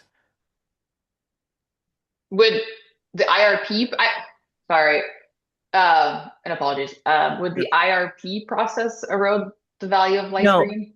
Well, that too, but I was saying that the IRP process, it sounds like, is prioritizing this kind of the system-wide focus. And then at the same time, we have a responsibility, or at least even we are moving forward, right, with reliability-driven procurement orders. So those can increase costs, which you all have experienced. Well, we all have experienced. But I'm wondering, like, at what point do those reliability procurements start eroding the value? Given, I guess this is again a future scenario, perhaps. But given like where these kind of tension points are, where are we going to see, if any, like a value proposition that's lowered for that particular product? Like either it's like higher cost or reduced rate competition. I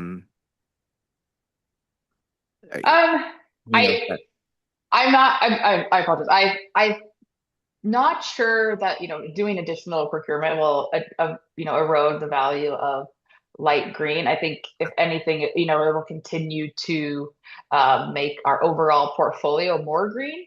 Okay.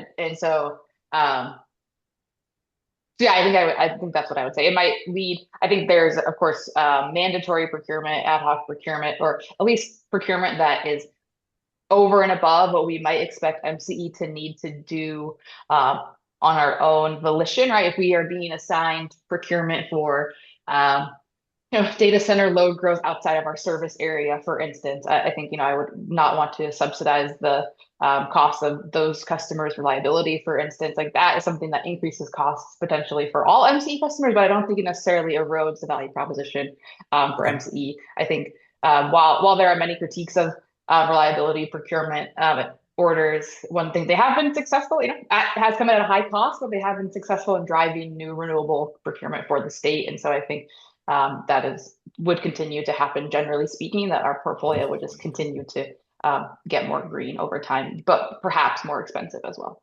And I just wanted to jump in on that, Director Murphy, that in the next presentation, we are going to look at several scenarios that the board could consider that actually would diminish the amount of renewables and the amount of greenhouse gas-free content in the portfolio. And I think making a decision around those scenarios probably gets to your question of the value proposition for customers. So we're going to hear a lot more about that in the next set of slides. Thank you. Just one final question. I appreciate that additive to that. I was just asking kind of to the same question that Director Painter painted is, I understand that the IRP process is a board process, but I trust our staff a lot, especially going through this process 5 years ago or 4 years ago for these recommendations. So, and I also believe there can be hope in the world. This was a great presentation, but it wasn't as like future hopeful because it's not a lot in our hands. I mean, there's a lot in our hands, but it seems like there's a lot at the state level that's not in our hands. So I guess, just wanted to ask very directly, like what would success look like from staff's perspective I realize that this is a question for the board too, but from staff's perspective, what would success look like in our board's perspective for the 2026 IRP? I'm seeing a lot of different pieces of this process. I think thus far we've been successful just having this communication, but I would like to kind of dig deeper into how staff sees this kind of successful process. Like what does success look like for this process, whether it's about compliance or mandates or even our rate stability? I'm just wondering, like, what from you all's perspective, how do you see success? Can I take a shot at that? That's a really great question and a really great discussion. And once we get to the next agenda items, the things will get hopefully a little bit clearer. Yeah. So success for this upcoming fiscal year is that we have so many moving parts, so many things changing simultaneously.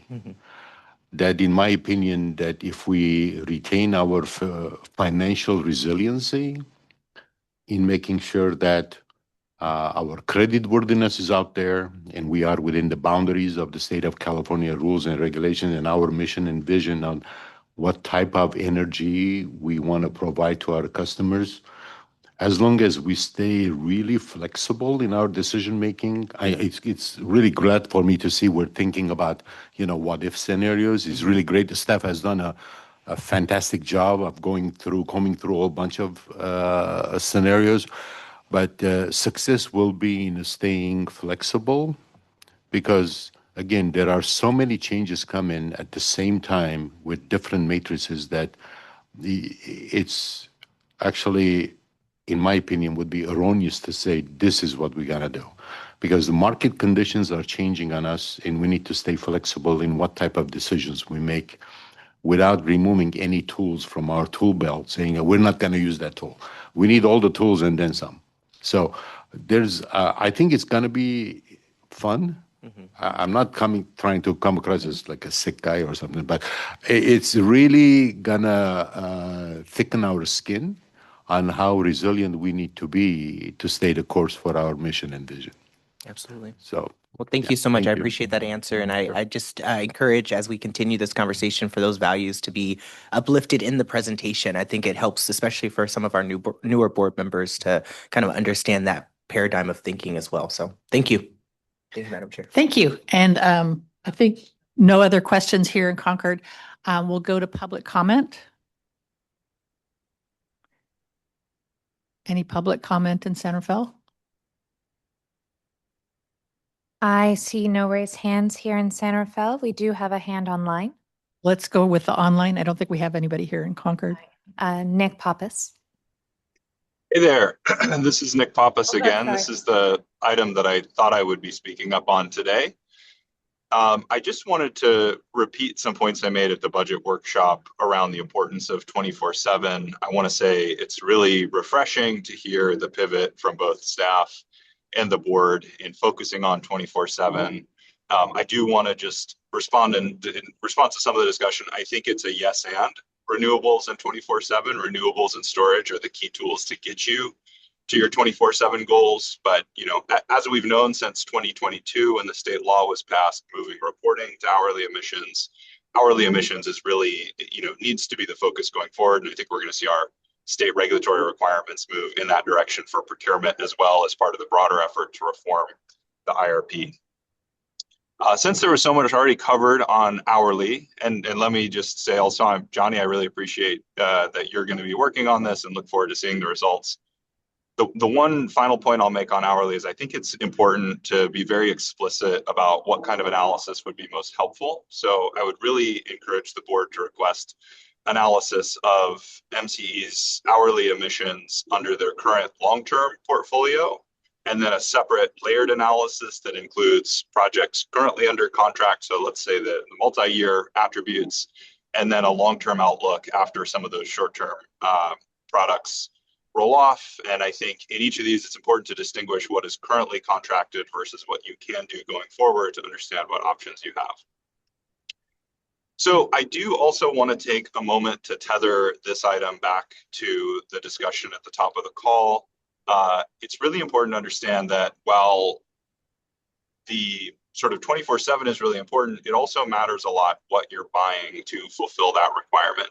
So I think I may have mentioned this at the top, but there are a number of carbon-free purchases in particular that MCE has been procuring for a long time. And I was dismayed to see when I downloaded the 2024 Power Source Disclosure Program report continues to purchase that are really problematic. So I'll just take one example. Grant County Public Utility District, it's a public utility in Washington that owns a large a pair of large hydro reservoirs, has been one of MCE's primary suppliers for many years. Again, I was dismayed to see it still in 2024 as the fourth largest supplier in the Power Source Disclosure Program. For one thing, I'd be curious to know if anybody on the board has ever heard of Grant County, given the role it plays. But Grant County, in its board documents, very openly provides a green for brown power swap where they will sell you their green emissions and they'll sell you your green power and take your emissions on your behalf. They'll take unspecified in exchange for your green power. So you really need to, I think, to engage much more deeply with what products you're buying to fulfill these requirements. Thank you. Thank you. Any other public comment? Yes, Director Darling. I missed a hand in the room. We have Dan Sedgwick. Okay, Dan.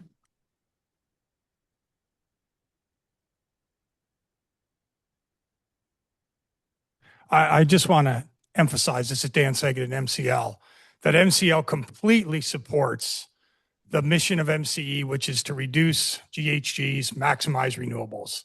We completely support that. What we are talking about is when we talk about these PCC1 purchases that are getting conflated with long-term PPAs, we're saying the PCC1s, we're not convinced there's any environmental benefit.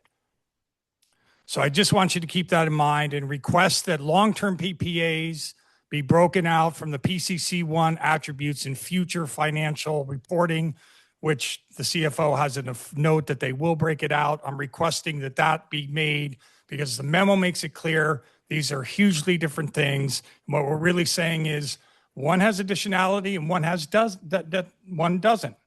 So let's take the money away from investing in places where there's no additionality and put it in places where there are. We're completely aligned on the mission. That's our whole reason for being here. But we do see that possibly there's a lot of money being wasted. And that reflects back to this conversation and why MCE is in this financial position and so on. These are all related. And the final relation I'll make back is that the PCC1s are annual accounting. That goes back to the hourly versus annual accounting issue and how we're kind of getting a free ride there. Again, because we're not having to deal with that. So in every way you look at these, please read the memo, please read the appendices. It fully explains all this. I can't explain it all here, but these are hugely different. That's your big takeaway. Long-term PPAs are a completely different animal than PCC ones, and they get used synonymously here as renewable energy. Oh, the renewable energy, the renewable energy. They're not synonymous. They're completely different. We need them broken out, and we have to have sophisticated enough discussion at the board level that they understand the difference and they understand the different policies they could put in place for those two completely different types of contracts. Thank you for your time. Thank you for your service on this board. Thank you. I am tempted, unless anybody really wants to get a comment in now, to just start on the next. We're going to lose Director Painter, but Director Galati has another 20 minutes before she has to leave. What if we're okay with starting on the next presentation? And then at the end of the presentation, we'll have questions. I gave Director Galati permission to ask questions as we go along so she can get her questions answered. And then we can have a big, after public comment on that presentation, have a questions, public comment, and then have a wrap-up discussion of where we go from here and what else we want the staff to bring back as we're going forward. Sounds good. Sounds good. Okay. Sounds good. Staff presentation then on the rate reduction proposals. Da-da-da.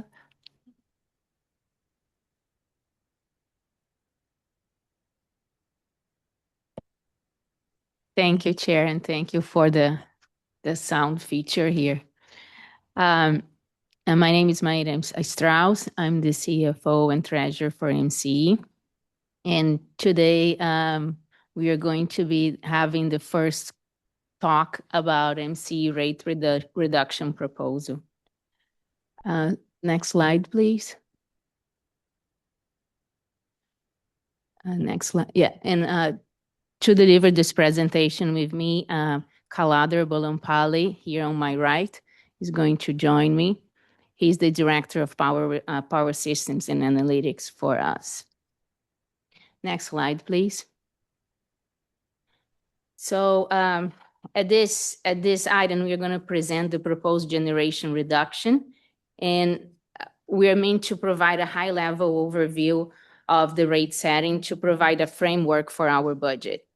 The numbers that we are going to see, they are based on current forecasts and they remain preliminary. And this is intention as the first pass to the discussion. And we're going to talk more about the big boulders and strategic choices and then build up on that on the budget workshop on February 11. So the backdrop for this item is the power supply costs that have declined. And with that, creating headroom in MCE generation's rates, while at the same time, the PCIA volatility continues to impact greatly on the customer bills. So throughout the presentation, we are going to go through all the options to balance customer relief with financial sustainability, using our rate setting principles and reserve liquidities and policies as guardrails. So to comment on this slide that we have it up there, I want to ground us on the structure that we use to design MCE's rates. So we evaluate rates across 6 core principles. The first one is revenue sufficiency. This means that our rates must fully recover all costs, including power supply and operation, while allowing us to maintain required reserves. The second one is stability. And we aim to minimize large or frequent rate changes, so customers have predictability and they're not very exposed to unnecessary volatility. That's a very important one. Third one is our ability to compete. Our rates must support MCE's ability to retain and attract customers in a competitive market. Fourth, efficiency. So our rate design should encourage conservation and smart use. So think of off-peak charging and time of use load shifting. Fifth one, equity. So the rate difference among customers should reflect real differences in usage patterns or cost of service. In essence, costs should be allocated fairly. And finally, clarity. Rates should be simple, transparent, and easy for customers to understand. So those principles, they might conflict with one another. While revenue sufficiency must always be met, the board has discretion in how we balance those principles. This is the lenses that we use to evaluate all of the rate reductions options that we're about to go over and balancing financial sustainability with customer affordability and long-term value. Next slide, please, Mike.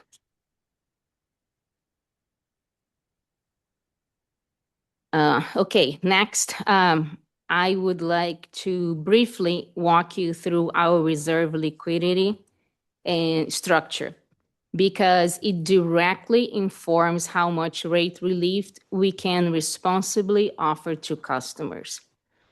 So under MCE's policy of reserve and liquidity, we maintain reserves equal to at least 60% of our annual energy and operation expenses.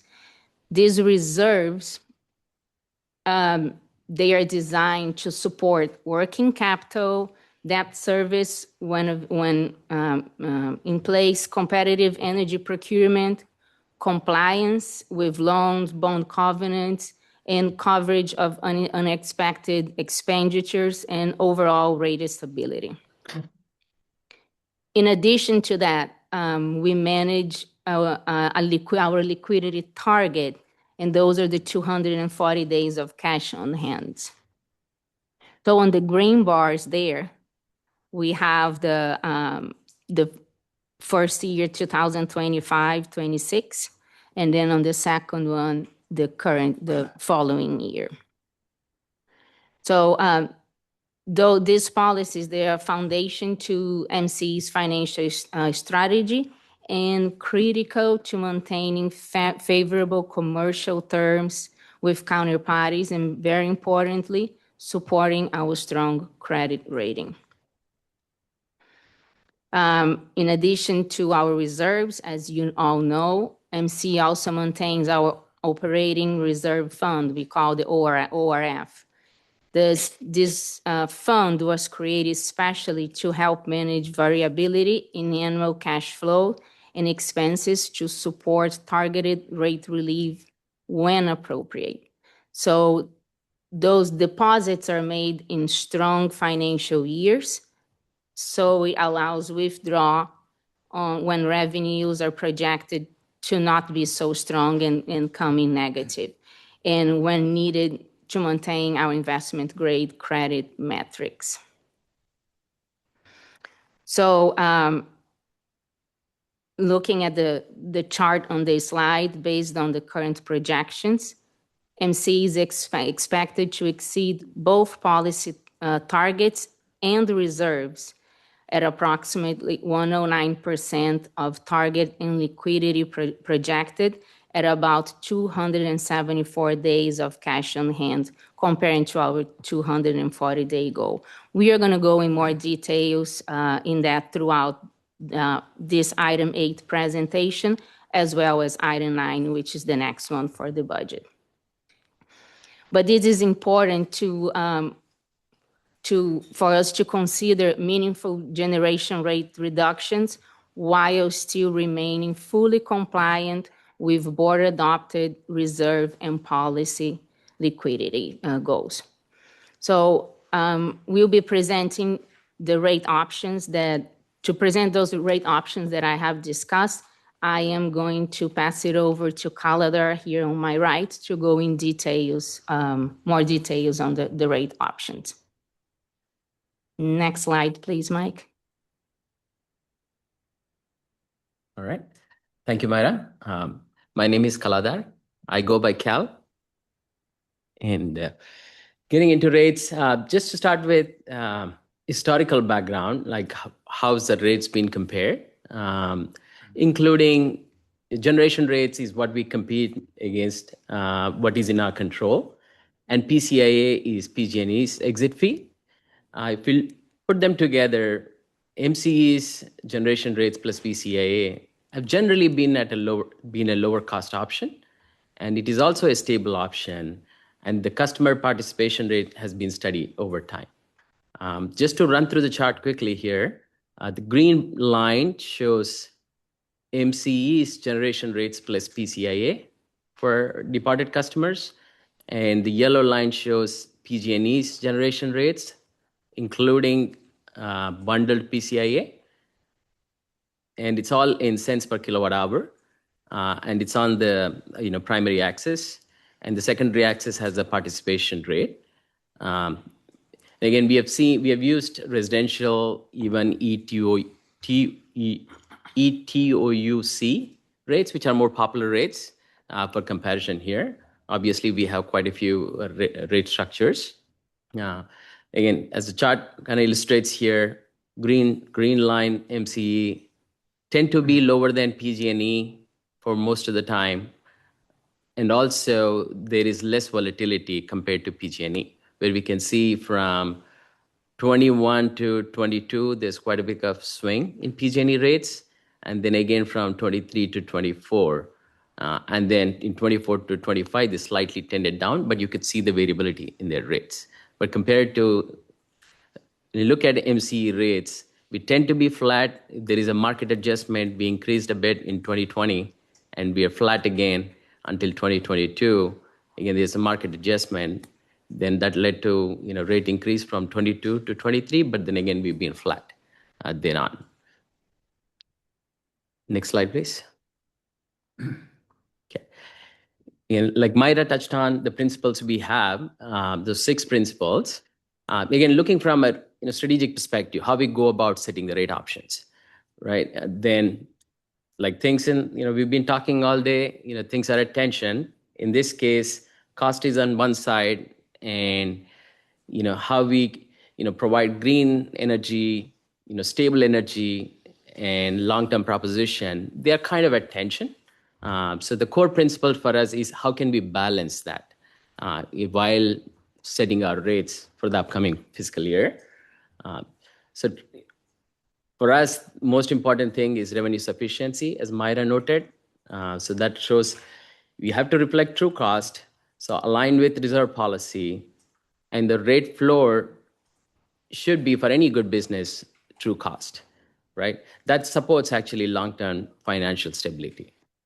On the competitiveness and the retention side, some of the things to think about is retention is not just influenced by price. I think there's more to that, right? The compelling value proposition we can provide, maybe how competitive we are with PG&E, how cleaner or greener we are, historically the stable and often lower rates, and then how the future is looking like in terms of cost of energy or rates.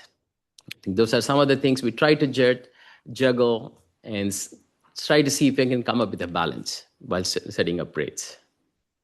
Next slide, please. Okay. So some of the rate relief tools we have in our arsenal so that we can start using it, especially in this challenging upcoming fiscal year. So first one is straight out, we can do rate reduction from where we are to where our true costs are. So that's a rate reduction headroom. That's roughly around 89 million. So basically aligns our 26-27 financial year revenues with cost without creating a deficit. It's a break-even point to recover our cost. In an ideal world, in any business, that would set the floor in setting the rates. But we do have other tools, like Myra touched on. We do have operating reserve fund, which we can use for stabilizing rates, which can all be used for rate stability fund. It's roughly 70 million.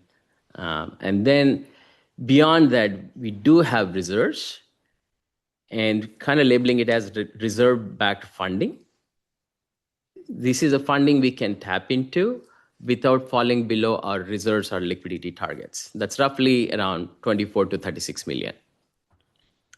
And finally, we have reduced clean energy procurement we've been talking about, and that can range from, depending on the scenario we pick, up to 17 million by lowering our RPS and carbon-free targets. So in total, I think we have roughly 183 to a little bit over 200 million of pot of money, which we can use to address upcoming rate reduction. Makes sense. Next slide, please. Okay. Yeah, going into one of the options around reduced clean energy procurement, I think these are the scenarios we've been talking, I think, quite a bit today.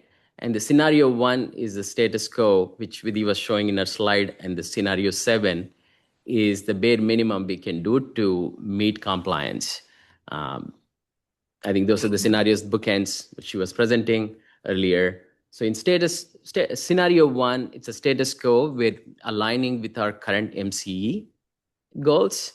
RPS would be 60% for 26, 27 would be 65% as we escalate to 85% in the subsequent years. And carbon-free is 95%.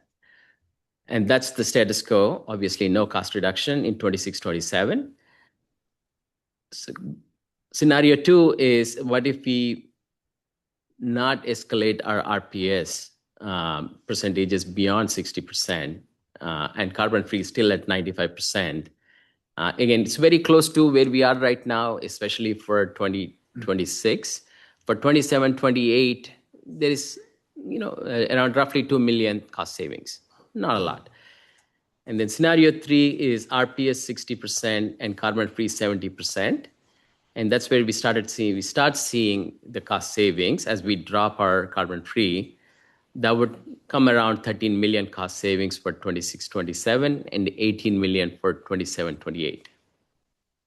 And then 4, 5, 6 are similar scenarios where we would RPS compliance without relying on banking, which RPS allows for.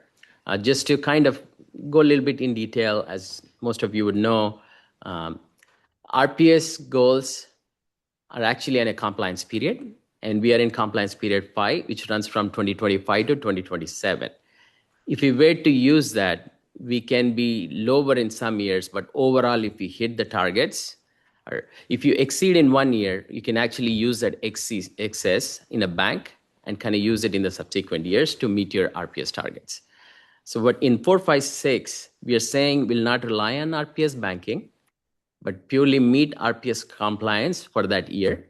And that ranges in CP5, which is compliance period 5, anywhere from 47 to 52% from 2025 to 2027. So since we are in 2026, RPS compliance requirement is 49%, and 2027, it's 52%. So if you do that, and again, we're not seeing quite a bit of savings, but in 4, 5, but 6, that's where we see primarily because of carbon-free kind of going down to 70%. So 16 million savings there for the upcoming fiscal year. And finally, the last scenario, where we rely on banking, RPS banking, but drop carbon-free targets to 70%. That's where we max out with the savings of 17 million. Again, these are rough estimates for now. I know we have upcoming, budget session 2. Maybe we can go in a little bit detail, and then also refine these numbers. Okay. Next slide, please. Okay. Yeah. In looking at putting all this together, what would mean, what can we do to reduce rates? What are the options? I think these are the 5 options we could come up with. Again, looking from a residential rate perspective, but other rate structures are similar. Reductions we would offer. Now, option 1 is a real break-even point we've been talking about. The under recovery, if you drop our rates from current rate to by 1.73 cents per kilowatt hour, we would break even, meaning there would be no deficit, but we would not make money too. That's why under recovery is 0.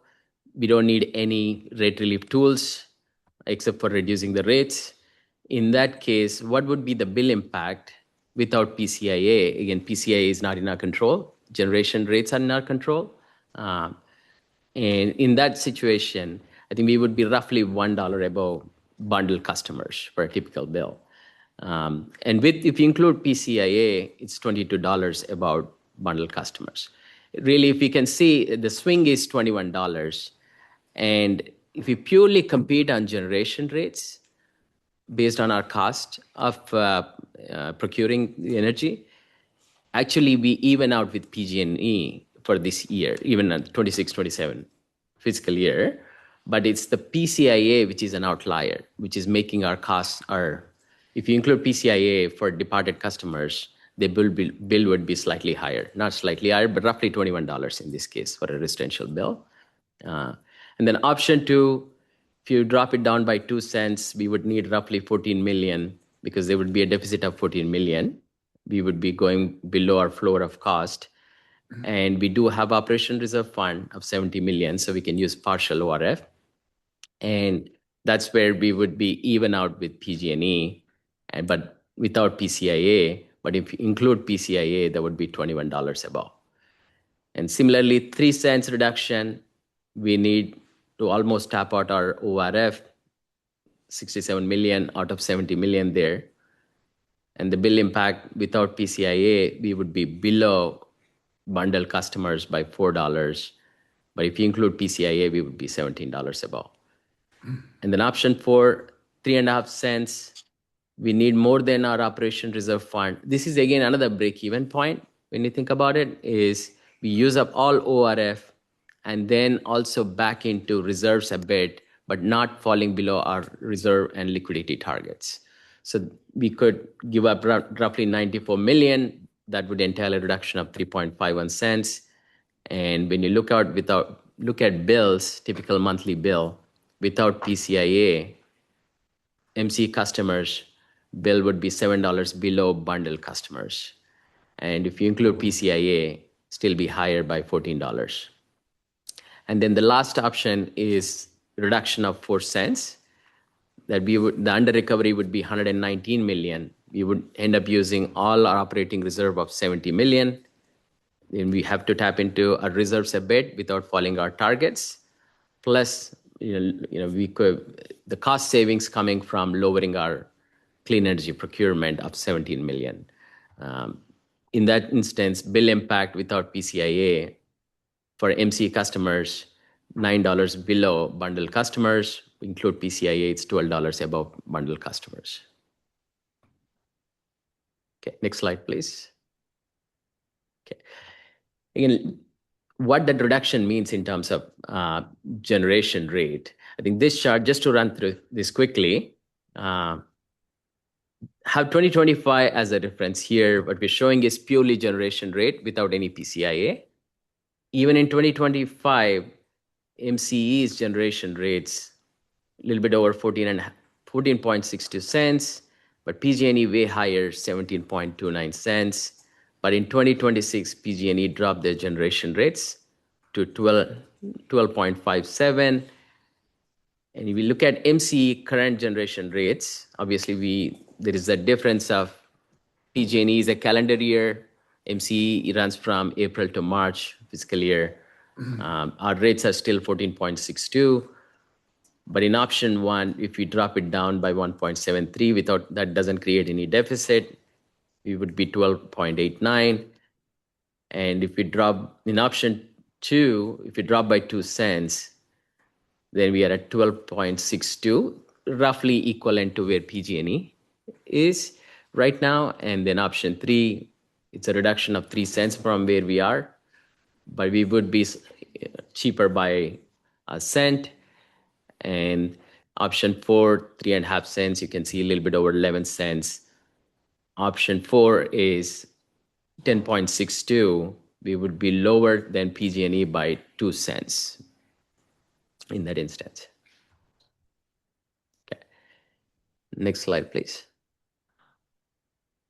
Okay. Then how will look if we put PCIA into the mix here? Again, got 2025 as a reference year. MCE green bars, 14.62. We have the orange bars, that's PG&E's PCIA. Obviously, that's different from departed customers to bundle customers. In 2025, all inclusive generation plus PCIA, but MCE we saw earlier, it was 15.80. For PG&E, it's 15.1.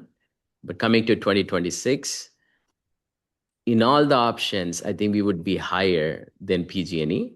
When you take PCIA into account, the cheapest of all is option 5 for us, which we can go lower to 14.2i, but we will be still higher than PG&E's 11.56 by 2.72 in option 5. Okay, go to next slide. And try to compare, look at our reserve and liquidity outlook in different options. Like Myra presented in 24, 25, we were slightly lower. Just to run through the chart quickly, the purple line of 240 days is our target days liquidity on hand. It's 240. And in every single option for the upcoming fiscal year, we would be at or above the target of 240 days.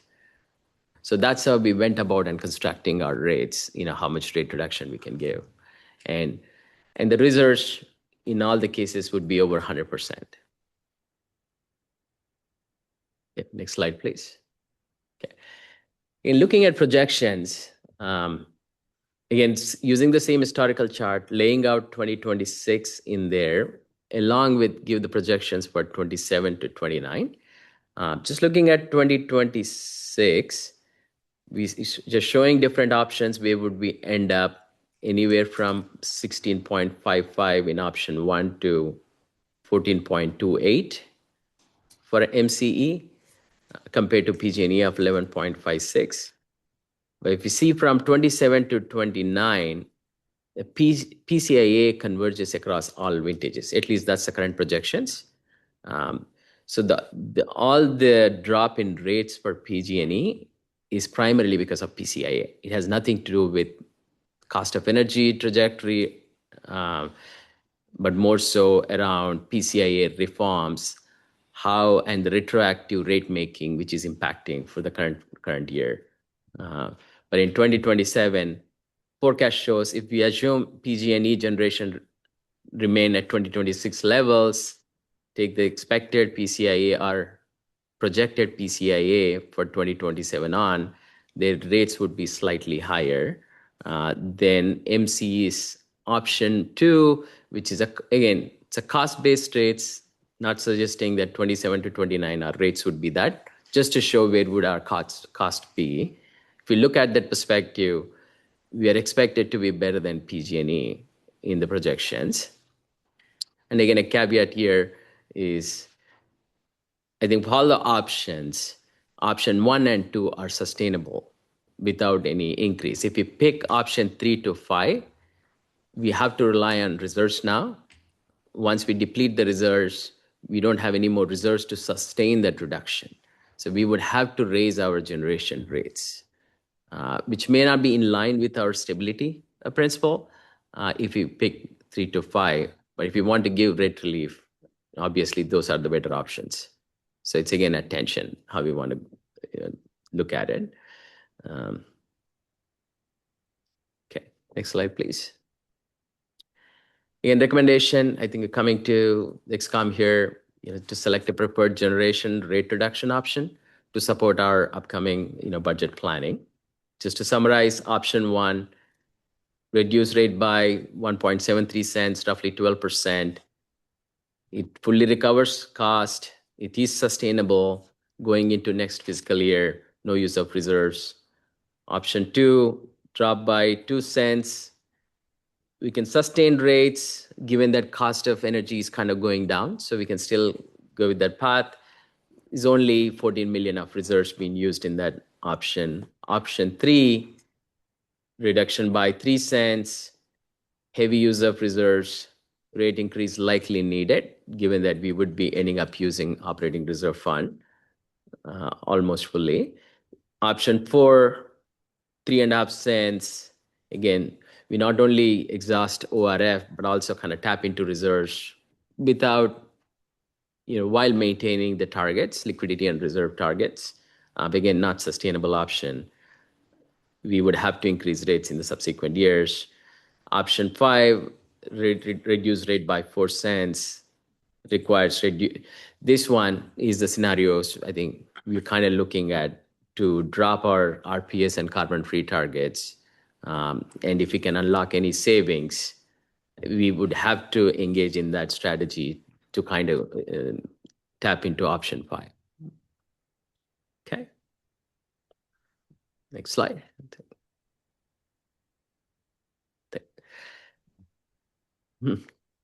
Good. I think open to questions now. All right. Thank you so much. We'll start here in Concord. Director Nakamura, no questions. Chanel, Director Scales Preston stepped out. I think she went to the bathroom. Director Murphy? Yeah, thank you, Madam Chair. I just wanted to ask one question. And again, I'm sure this has probably been integrated into those options, but the underlying question of the PCIA, our customers are still impacted by that. So I just wonder how that reality should factor into our decision making as a board in terms of these options.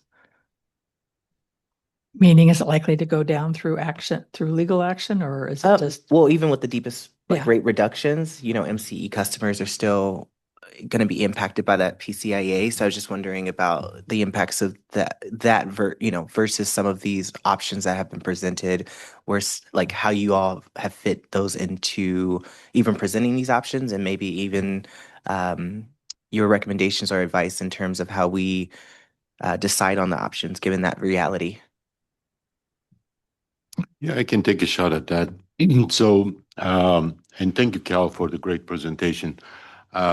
So the options 4 and 5, 3, 4, and 5 do take into account the PCIA impact, but not fully. Okay.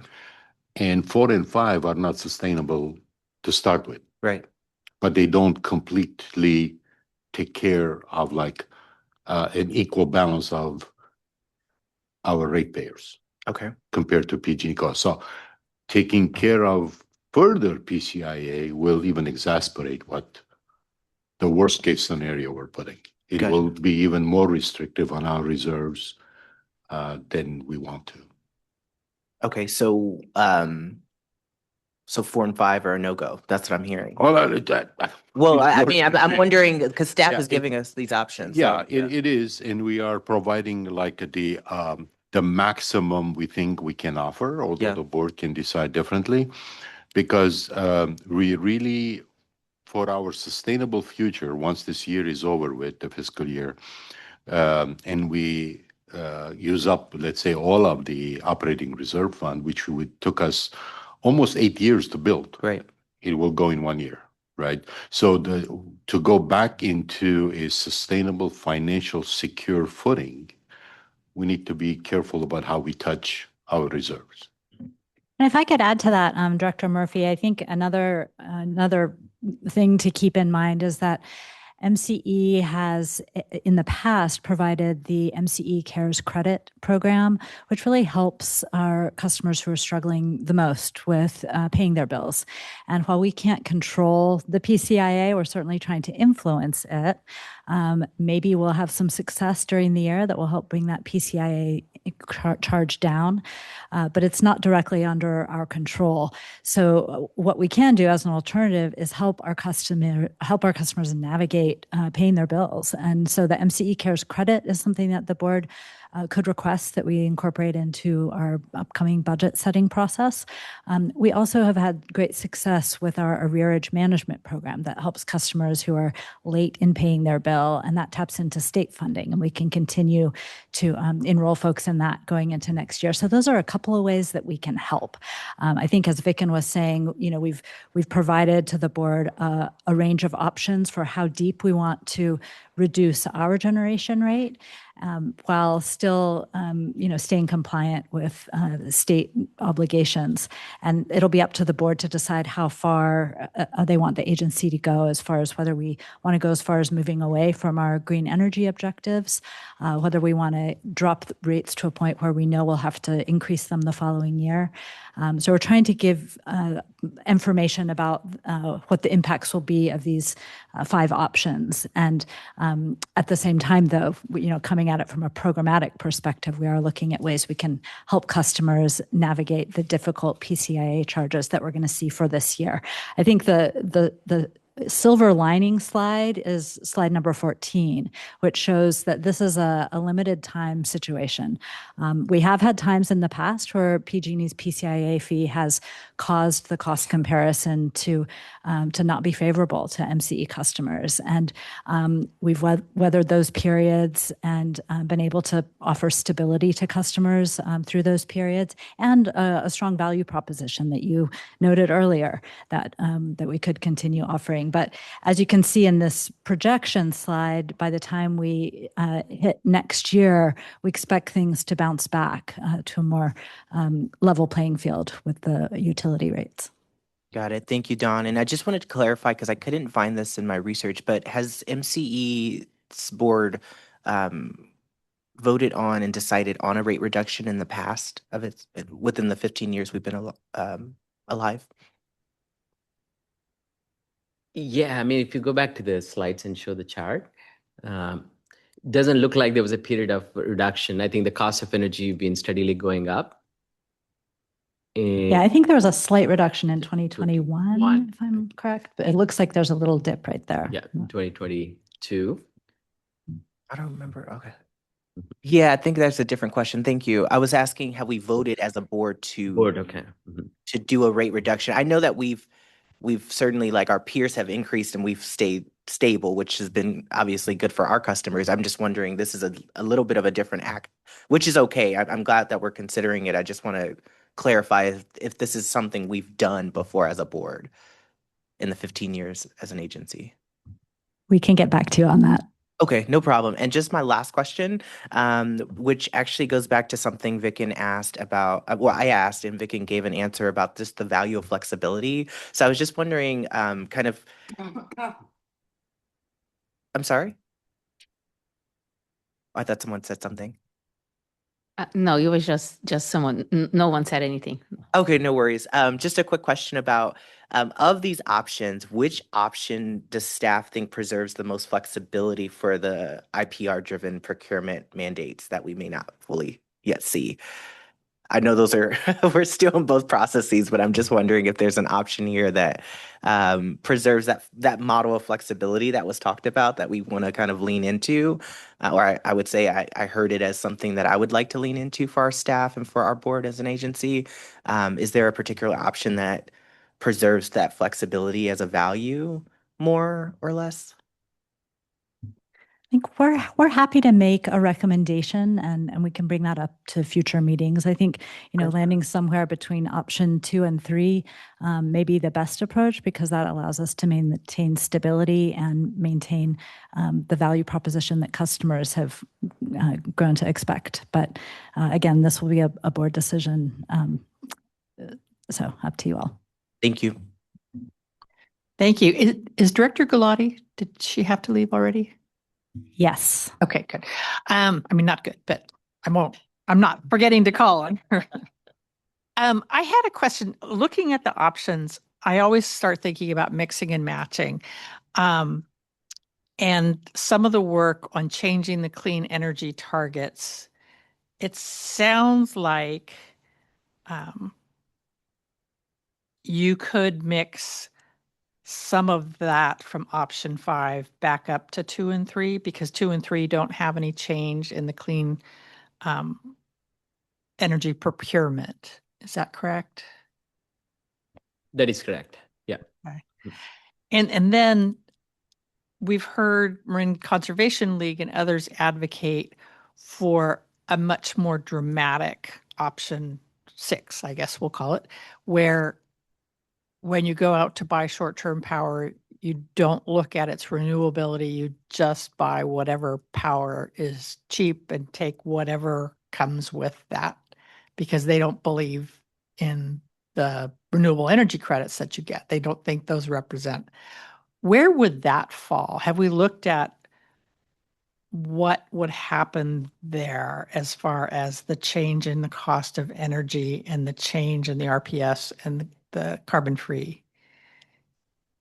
So none of the options are really going into producing the current targets. except for option 5. Okay. So yeah, and then we can give some variations. I think option 7 is what's saying is we would meet bare minimum state compliance needs, Mm-hmm. and that would unlock roughly 17 million, but we would have to fill the energy. That energy would come from unspecified at that point of time. And I just want to clarify, that would be scenario 7, not option 7, and that would be on slide. What slide is that? Yeah, I noticed a little switch, scenarios to options. So so scenario 7, it doesn't show up as an option later, right? So scenario 7 is baked into option 5. Sorry for that terminology. Okay. Yeah. And, Vidi may want to comment on this further, but I think because there's definitely a lot of interest in looking at the impact of the difference between long-term and short-term contracts, I just want to clarify that the long-term contracts can be very difficult to find in the market. We've noticed in our solicitations that we do open season every year, there's been a huge drop-off in bids coming in. We used to see 30, 40 bids every time we did an open season, and now we see a couple if we're lucky, and often they don't pan out to be viable. There's also more than 300 gigawatts of new energy sources stuck in the CAISO interconnection queue. A lot of these are renewable and battery storage, and this creates risk and also pricing impacts. The long-term energy contracts are more expensive, and they take 3 to 5 years, optimistically, to get them built. So they expose MCE to permitting and transmission risks. They're hard to find in the current market, as I mentioned, and they also commit MCE to a fixed price over many years. So as an example, we entered into a lot of relatively higher priced solar contracts in our early years when solar was still pretty expensive. And then around 2017, 2018, the solar prices came down dramatically, and we weren't able to adjust our contract prices for those. So that's okay. I think the board wanted to commit to those long-term renewable contracts, and we think that might have helped grow the market for those products, but it did have a budgetary impact. And so if we were to choose to not buy short-term renewable energy to fill any gap that we have right now, the alternative, I think, would be to take unspecified power. And that would have an impact on our power content label, of course. But Vidi and I spoke about this on Friday after looking at the MCL letter to think through kind of what are we showing here, a scenario that is close to what is being what would be only relying on the long-term contracts that we have been able to get under contract. And I believe it's most similar to scenario 7. But do you want to say more about that, Vidi? Yeah, and I might need Cal's help here. So if we can go back to the scenarios, and Johnny's also in the room. Sorry, can we go back to the slide 9? Yeah. Okay. I believe, I think scenario 7 is where you would get the most savings. But I believe if we were to park all of our procurement where it is at right now, including all the long and short-term purchases that we've made, Johnny, is there a scenario that you can point to that would be the most close to that? Yeah, so it would fall in terms of RPS, it would fall between scenarios 3 and 4.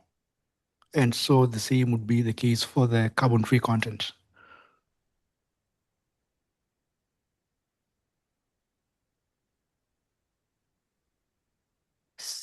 So is that, when you said that, Johnny, is that, what would that be? Is that no short-term power with a REC, just buying system power? So yes, that would be, there would be no short term. We would be walking in with our long-term contracts, and then any shortfall there would be filled with unspecified power. Mm-hmm. And now the other part that I would like to point out here is we are looking at 20 26 and 27. However, moving on forward, while we are adding more resources, we would still have to look at whether those resources, in terms of a percentage on an annual basis, meets the RPS requirements. One, on meeting the annual targets for the compliance period, and two, meeting the specific subset of requirements that are within the RPS, like 65% long-term renewable. Now, we don't think that that's a case for us because we have been aggressively going into the market. However, when you're talking about flexibility, is in those cases where when you're going or you're walking into a year from one year to another, now you may have long-term contracts signed. However, parts of the circumstances that happen within our market is that certain circumstances like a force majeure may happen and a transmission line goes down, which takes out one of your major or bigger chunk of your renewable sources. And when that happens, you still have to find replaceable energy for that in the interim to cover for the lost energy in that case. And that's just one of the scenarios where we need the flexibility in order to be able to have, one, the long-term strategy of going after long-term procurement, but still having the flexibility to be able to react within the market to balance your load and supply to meet both internal and state requirements for our renewable and carbon-free metrics. Okay, thanks. Every time I listen to Johnny, I really have to focus. Sorry. So it sounds like it's not $200 million that would show up. It's somewhere in the 17 million and would result in significantly lower RPS and significantly lower higher emissions if we switched strategies completely over. Yes, that is correct. Because what we're looking at here is you're looking at either going to the market, and this kind of brings back to what the scenario, the different situations that we were with in 2024 to 2025 to 2026, where at the time, if you're talking about this in a 2024 timeframe, then you would see significantly more savings because the cost of the renewable energy at the time was over the roof. But now that price has significantly come down. So the savings that you're getting from that is different. So there's also timing to this and strategy behind that. Well, one, it makes it difficult. You can't really time the market. So you have to come up with a strategy that you think would work long term and follow through. And sometimes it works in your favor, sometimes it doesn't. Okay, thank you. I really appreciate that. The light bulb went on so the differential between the renewable, the RPS, the PCC ones and market power is much less now than it was in 2024. And so if switching between those doesn't net you a lot of extra money currently. Yeah, that's correct. Okay. Okay, good. I'm going to stop right there because I understood that. And I will turn. Okay, we'll turn to San Rafael. Director Andre? Thank you, Cal and Maida, for the very informative presentation. So I had a few questions. Number one, let me just say that we have to get our energy costs down as much as possible. That has to be, that has to be a priority. And then I think the next level of discussion is around the flexibility and how much flexibility do we preserve for, one, the renewable power content label, and then two, for the fact that there's no modeling in here, for the fact that if we choose to just cut our rates a little bit, that we might be losing customers. I mean, I feel like there's a lot of areas where we would benefit from a little bit more sensitivity modeling so that we can understand if we start losing customers, should we really be locking ourselves into all of these short-term or long-term contracts? And I think that's something that, the board should discuss. And it would be helpful as part of that discussion to understand, we have X percent of our load under long-term contracts, what percent are under these short-term contracts, and how much of them are actually locked in, and how many of them are rolling in the 26 to 27 timeframe.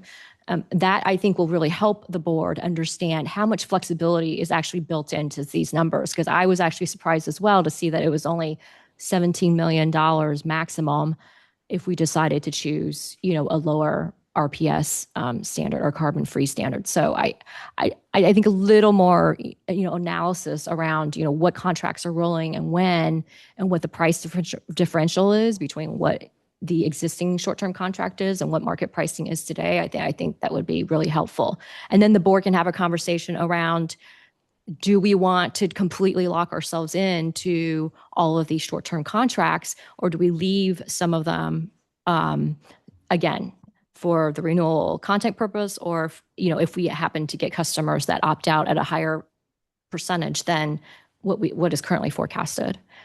I want to ask a question about the cash, Maida. So the liquidity analysis, is that all net cash plus investments? Or are you using net position on the days of cash on hand? You mean for the reserve and the liquidity? Right. So the days of cash on Yeah, hand, that metric, are you It's using cash or are you using net position there? Net position, unrestricted cash. Yes. Sorry, which one? Which one? The policy is for unrestricted cash. So you're using unrestricted cash, Yes. not net position? No. Yeah. You want to elaborate more? Okay, sure. Yeah, sorry. Just to clarify, the numbers that we saw for the previous fiscal year, those are based on cash and cash equivalents and investments, but the projections are based on the change in net position. The projections are based on net change in net position, but And net position total, yeah.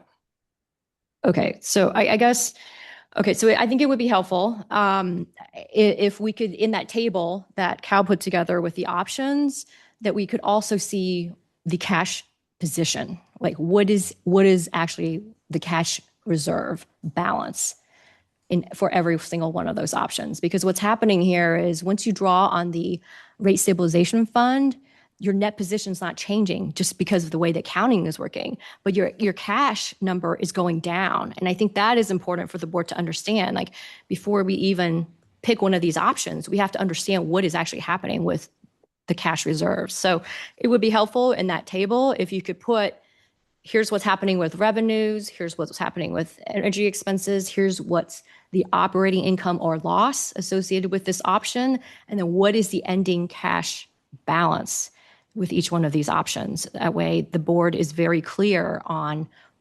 what is happening, what are the consequences of each one of these options that we're looking at. And then I also wanted to ask, like, is your starting cash balance as of whatever projected 3/31/2026, is that what you're using as your baseline starting? That's correct. Yes. Okay, great. It's not the status quo option, right? No. Okay, good. No. Okay, thank you. And then I think it would be Director, one Yeah, minute. sorry. So for today, we have in the end of the budget presentation, a slide number 13 that kind of addressed some of what we are talking about. So we can talk about that at the budget presentation, and then we can add more for the budget workshop. Okay, great. Thank you. Yeah. And then I wanted to ask just a last question about, could you add a scenario? And I understand, staff is very concerned about liquidity and so forth, but I think it's worth looking at from a board perspective, what is the option if we cut rates to match PG&E? I think that's an option that the board should look at and that we can Director understand. Andre, I just want to clarify. I think what you mean to say is not cut rates to match PG&E. I think scenario 3 actually does cut our gen rate to match PG&E's gen rate. But I think what you're getting at is accounting for the a rate, not just the rate parity, but accounting for the PCIA. Is that correct? Yes, the transmission and the PCIA costs, all of that. So that would be the match total bill cost. Yes. So yeah, just want to show make us sure an we're option. consistent. Yes. So please show us an option where we cut it to a point where we are matching PG&E, where the customer is indifferent between PG&E and MCE. I think that would be helpful for us to look at. Thank you. Yeah, and I do want to clarify, before we ask staff to spend time on that analysis, it would be helpful to hear from other executive committee members if folks would be interested in a scenario like that that wouldn't allow us to recoup our costs for the year, and would get us below our reserve targets and our days cash on hand targets. We're happy to work that up, but we just don't want to spend time unnecessarily on that scenario if there wouldn't be interest from others in the committee. Yeah, we'll get to that when we get to the comments after we hear from public comment, what other scenarios we're going to ask staff to come back with. I think, and I've heard Director Andre, we can talk about that when we get to that part. Do you have other questions, great. Director Andre? I'm done. Thank you very much, Chair. Director Hellerman? Thank you. I appreciate all of those comments. Has there been any surveys, customer data on elasticity, sensitivity, as she was commenting on, Stephanie was commenting on? We could have Zay speak to that unless, Jared, you want to make a comment. I think that the relevant slide on that is the one, let's see, was it number 6. You can see the timeframes where the PG&E bill, the cost for PG&E customers on the bill has been lower than MCE. And what we've noticed in those timeframes is not a change in customer participation rates. So we haven't seen any type of alignment with customer departures when we've been in these competitive disadvantage years. As you can see on the chart, there, often our rates have been, and the total bill cost has been very similar. But we can certainly speak more to that at the upcoming budget workshop if you'd like. I know that our customer operations team takes a lot of. You get your mic on, I'm sorry. Yeah. Right. Are there different customer retention or attrition rates plugged in, different assumptions plugged into every option? No, based on our experience, and because we haven't seen customer attrition rates change in the past when we've been in this situation, we haven't plugged that in. We thought that might muddy the waters by adding a whole nother element. But we're happy to do that if there's interest in doing that. And I'll just add, hi, everyone. It's Zay Perrin, Vice President, Customer Operations. Our retention rate has actually grown, mainly due to the value that MCE provides over the last couple of years that we have been slightly more expensive. And that's one of the reasons why our participation rate has been at the highest this last year.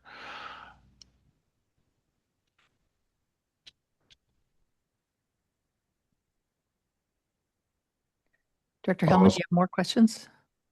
I do not. Thank you. All right, Director Wilkinson. Thank you. Can I just clarify that with Zay, when you say we have the highest customer retention rates or that they've improved, is that based on the ones that you managed to keep when they agree to a call, or is actually your retention rates?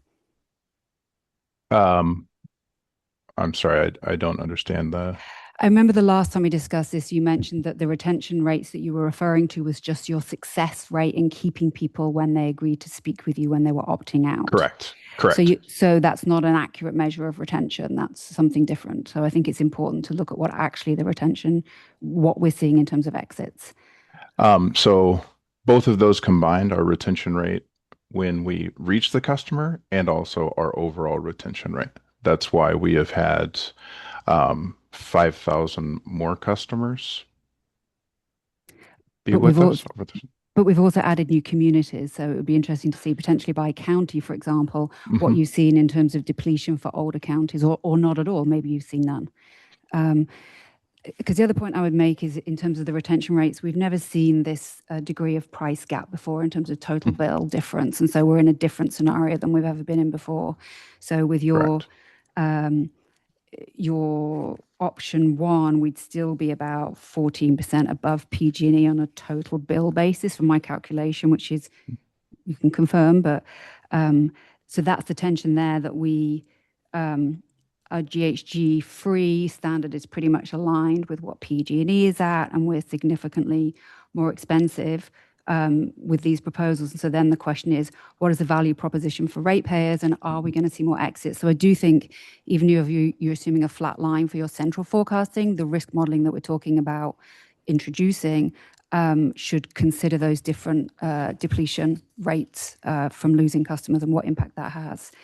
Yes, agreed. So some of the questions I have are, Maida, have you spoken with the rating agencies about what the days cash on hand will do in terms of your rating? Meaning, what's the lowest that they will accept with the current rating? Sure. Glad to talk about the impact on our rate, because that's a very important piece. So we can't discuss that with the rating agencies, but we've tried, and they say we cannot give you any information. So we discuss with, we can directly discuss with them, but we have some other ways, and I have reached out to those other ways. Keeping our liquidity and our reserves, most likely we will keep our credit rate stable. But if we decide to get into deeper discounts, that we are going to use our reserves, we're going to use all of our ORF plus our reserves, then we might putting ourselves in more a sensitive position. Okay, so I guess it'd be good to learn more about that, and maybe conferring with some of the other CCAs in terms of what they might be hearing from the rating agencies, or comparing their days cash on hand versus their credit rating, and see what those comps look like to give you a better understanding of that might be helpful. Yeah, I've done that. So there are many other CCAs that have had multiple years of losses, and they have not been put in credit watch. So that was interesting to see. And we do have other CCAs that are using a large amount of reserves, above 200 million when I say large. And they haven't had a review, but the rating agencies are going to be reaching out to them soon. So we are going to see what's happening to them. But like I said, they had losses, no issues so far. And none of our options, we are using our reserves, like 200 million plus from our reserves. So this is why we are presenting the options that we are. But we are happy to present others just to compare and see what the board would prefer. Okay. And then the next question I had was in relation to the breakdown of energy costs, because I do think, and we've discussed this via email, and maybe this is coming, that it's really important for the board to understand the breakdown of energy costs to see where we're making savings in the upcoming budget without any changes, meaning where have those energy costs come down in terms of which components, and how those forecasts look going forwards. Because it is really confusing, as Director Darling pointed out, that we can only save that much from slashing our renewable goals. And so the question is, what are your pricing assumptions there? What has actually rolled off versus the 200 million that we spent a year ago? And so understanding the nuance of that will be really helpful to make us have better information to make decisions. And so that will be important for the fiscal year 27 and 28, because you are going to have a price crunch again as you approach the end of 27, with RPS standards coming up to that next compliance period. I think, Johnny, you want to take that one? Yeah. I think a lot more detail will be provided in the workshop, and so I'd encourage all board members to be there, because I think there's a lot of interesting discussions that we can have there. But to kind of help out with understanding this a little bit more is, one, as MCE, we've been working extra hard to bring in more long-term resources. So Tani, can you get a little closer to the mic? Everyone wants to hear you. Yeah. And so the amount of short-term renewable energy that we are purchasing from year to year as we go out is continually reducing. And so as part of that, when you're reducing the percentages for renewable and or carbon free, it's not as large as in prior years to begin with in terms of volume. And then second, the other lever is the pricing for that has also significantly reduced. So when you pair that together, the potential savings that might come when you change in that percentages is also reducing significantly. Now, as we move forward and continue to add more of these resources that we've been signing, and there's a whole list of them that is part of the consent calendar that we can provide, you'll notice that quite a number of them start coming in 2027, 2028, 2029, 2030 onwards. And those play a significant role in providing, one, stable costs across the board, and two, it also provides for a larger percentage of our renewables coming from that long term. So it's a period of transition as we go in, because there's also changing in regulations.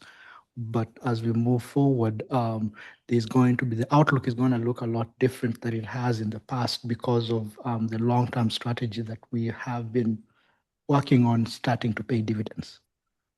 So I think just the clarification there in terms of price, volume, budget for each of those different categories on a multi-year basis would be helpful for us to help make us make those rate decisions. But it sounds like that's going to be coming at the next budget discussion. Okay.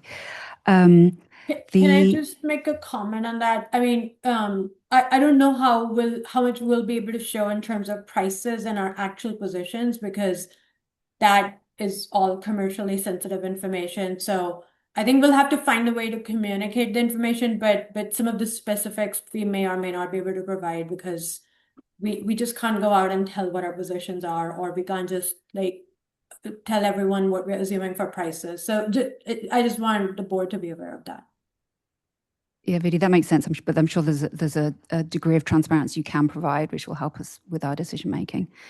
The next question I had was in relation to the PCIA for 2027, because as I understand, these things are constantly moving, and it's really hard to make any predictions in the short term with the REC adder and the RA adder and the market price benchmarks.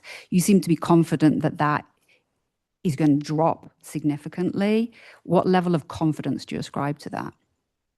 So the converging high confidence, again, these are based on, I think there is a new gen, there's an entity which collects information from PG&E. We are not privy to the portfolio which PG&E has for the departed customers, but they do have under confidentiality agreement with PG&E. So they collect that information, they kind of consolidate it and publish not just the upcoming year, like few years out. So it's based on their analysis. We are kind of relying on those numbers.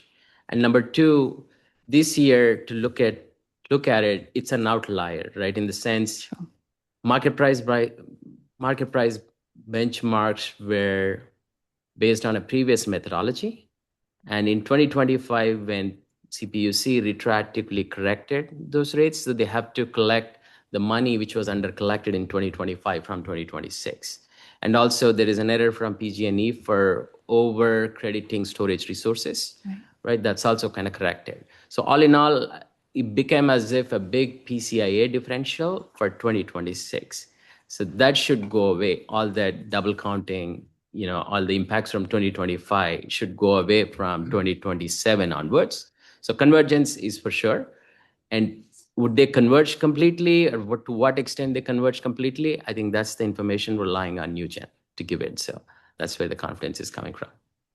Yeah. Okay, that makes sense. And I would second Director Andre's request just to see how much a complete match in terms of total bill would cost us. I know it's unaffordable. It would be unsustainable and it wouldn't be a good decision, but it would be good just to see what that number is so that we have that total context, because we have to go out and talk to our communities at the end of all of this, of these decisions, and we need to have accurate information to explain why we can't be matching PG&E. So I would add to that request. And I'd also make the point that we have a requirement as directors to acquire the information we need to make decisions in terms of meeting our fiduciary responsibilities. And so we have a legal entitlement as directors to ask for that information to be provided. And even if it's just from one director, from our fiduciary perspective, we have a legal obligation. And so I keep hearing only if a quorum of the board wants something that you're going to provide it, that actually isn't in compliance with legal requirements. And so I think it's important that board members understand that. want to touch on customer sensitivity.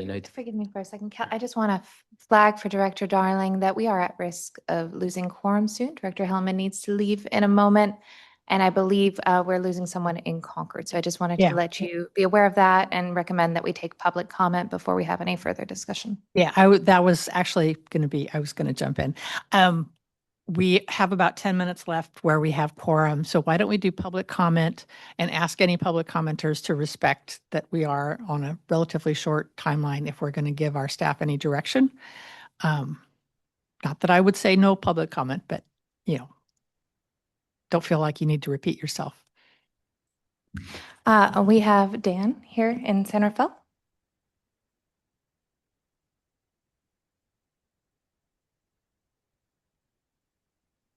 Good afternoon. First, I want to support Director Darling in saying that you can mix and match these scenarios. There's no reason you couldn't reduce your energy cost in every one of these scenarios. So thank you for making that point, Director Darling. Let me jump ahead to board policy here. When you look at the 6 components of energy costs, the major 6 that are in Appendix A of our memo, a lot of them are hard to change. You don't have much discretion. Long-term PPAs, you just heard Don talk about that. The financial hedges, a lot of risk if you reduce that. The resource adequacy, not too much control. CAISO net costs are going to be what they're going to be as a result of those other decisions. What you control is the amount you pay for the index plus contracts, of which there's 2 types, the PCC1 and the carbon free. That's what you control, those 2, index plus contracts. That's what we're asking you to look at. So jumping to board policy, let me say that you could set a floor for what you want to be acquired there. It could be the RPS minimum required. And then you could grant some flexibility that Vicken has asked for. And that could be based on market pricing or other things, or it could just be re-reviewed by the finance committee and the board before you buy more than the floor. So floor and flexibility, a board policy around these index plus only contracts, that's what, where the rubber could really meet the road. Thank you. Thank you, Dan. Anybody else? We have Ken Strong.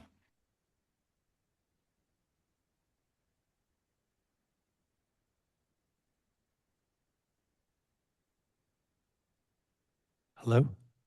This is Ken Strong from MCL. A question on a different topic. In a couple of board meetings, Dawn has referenced the fact that there's PG&E has filed for some rate increases during the coming year, and that it's anticipated their rates are going to go up at some point. Some information as to what those might be.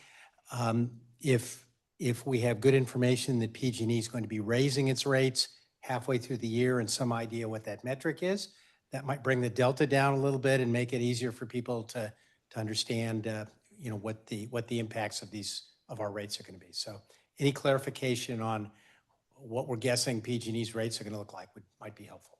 Thank you. I'll just quickly add that we don't have any definitive information about what might happen this year. And the anticipated rate increases next year may be on the T&D side of the bill, so they may affect everyone equally, but we're doing our best to keep track of any new information that comes out. We'll let you know. Thank you. Any additional public comment? We have an additional comment in room and we have 2 online. Go ahead, sir.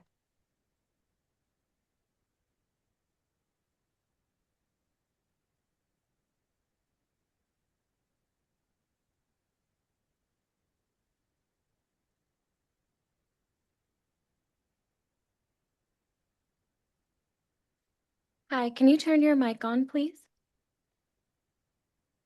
And please restart the timer for Mr. Miller, please. Okay, it's on. So I'm Robert Miller with Marin Conservation League, and I think if you look at the MCE option number 1, it would MCE would have 42%, I believe, higher generation rates, and that's including the PCIA compared to PG&E, and option 5 would still have over 23% higher generation rates, including the PCIA. As has been indicated, it's definitely worth estimating what are the likely customer defection rates, because this is not a few percent. This is 23 to over 40%. It's also worth seeing if MCE is an outlier compared to its peers in terms of the generation rates it'll charge. It appears that 3 Bay Area CCAs are setting their 2026 generation rates that include PCIA at a level competitive with PG&E.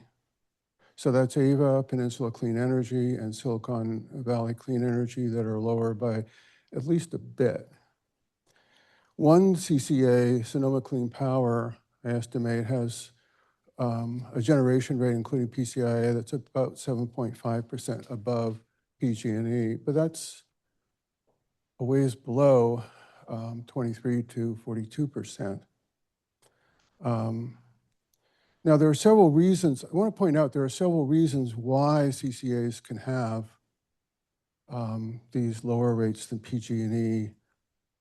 But one is that they were adding more to their reserves during the period, during the last couple of years than MCE. And looking back to 24, 25, what we argue is that it looks like the $202 million spent on renewable energy and greenhouse gas-free attributes did little to reduce greenhouse gas emissions, and that spending weakened MCE financially for very little in return, and that reduces the flexibility or has reduced the flexibility that MCE has in responding to this new rate environment. Thank you.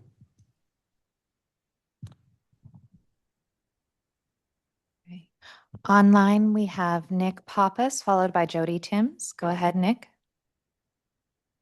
Hello, this is Nick again. I apologize for being a repeat caller here. I just want to make a brief response to Director Darling, who I think asked a good question about linking the discussion this morning to the options you have before you. And I do want to make sure one thing is abundantly clear from me, and I won't speak to others who made similar points.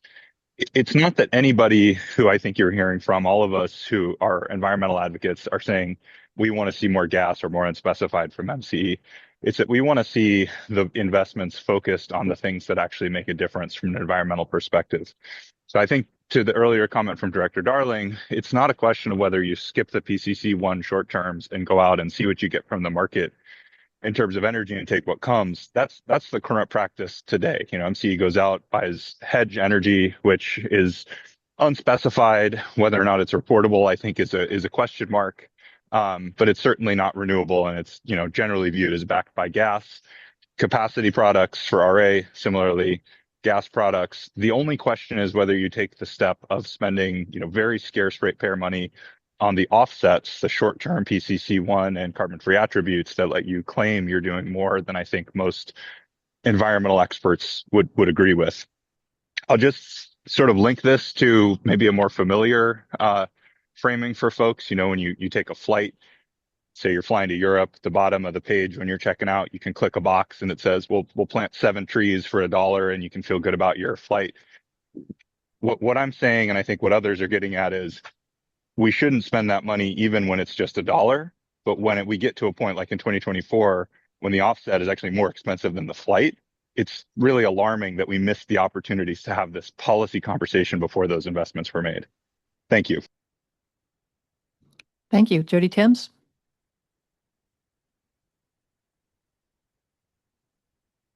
Hi, I just want to very briefly mention and support really the ratepayer in me and the social scientist wants to echo the call for more information from customers, not just clearly economic. Affordability is something that we hear constantly. I know you're all aware of these tensions, but we have not faced the nation or the world that we face right now in 2026. We didn't face that world in the 2021, 2022, when rates were up and down between PG and MCE. So I just think it's really important to think of some of the, quote, soft data that's going to have an impact on your decisions and your ability and the reputation, the performance of MCE among the public. So I'll stop there. I just want to reiterate that it's important to get that information about human beings and the world we're currently living in, which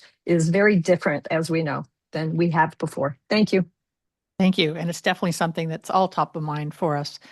Okay, so now if anybody that needs to leave at 3:00 wants to say, is there an option that they would definitely leave behind? Is there an option they definitely want to leave on the table? And is there a potential hybrid they want to have? Anybody have anything they want to? Director Wilkinson, you're touching your microphone. I see you. I know, but I've spoken too much. I think just building on public comment, just that flexibility component, could we have a floor and then provide some ranges around that might be a helpful option as well. Thank you. Nobody else? Anybody here in Concord? You don't have to leave it. We're down to the free-for-all time. We're losing our quorum, but anybody else want to weigh in? I will weigh in. I am not interested in drawing our cash reserves down to the point where we jeopardize our credit rating. A credit rating, that is cutting off your nose to spite your face, because your credit rating drives your costs in so many ways. So I would not really be interested in using all available reserves, because I think even if you do that to try to retain customers for a year, you're going to have to increase rates the next year, and increasing rates gets more notice than decreasing them a little bit less.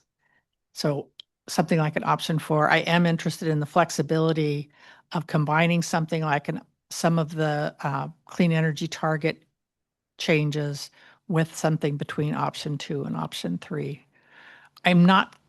I think the really bad option where we try to cut everything and match PG&E, because that inevitably will reduce our reserves to the point where it affects our credit rating.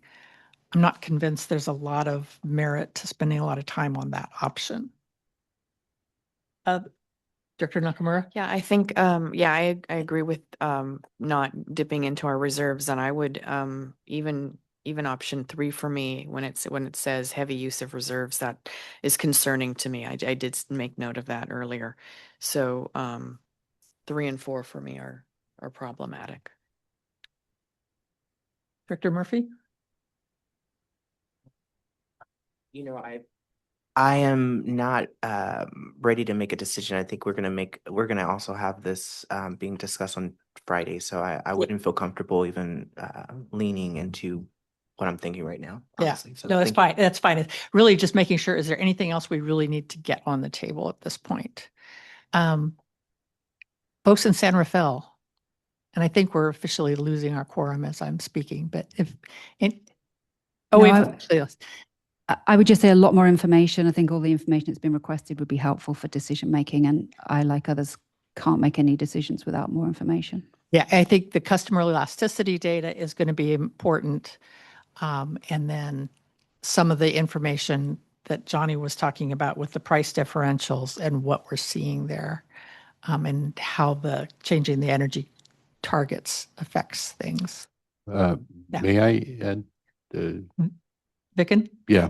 So what we are, we'll get into a little bit more of details possibly in the TechCom, and especially in the second budget workshop, where we will explain to you that as PG&E is thinking about readjusting their PCIA by the time we have a budget for next fiscal year, numbers will start changing on us, right? This extreme PCIA that we are trying to defend now for our customers will start getting to go away, and they are already planning about doing 3 changes for 2026 and 2027. So if a customer, and we'll get into more details, and I think I'm trying to answer something Director Wilkinson may have said, or Director Andre, about the departing customers. If someone leaves without planning right now, they will be exposed to much more cost for the next 6 months than they would have enjoyed even less increases if they stayed with MCE.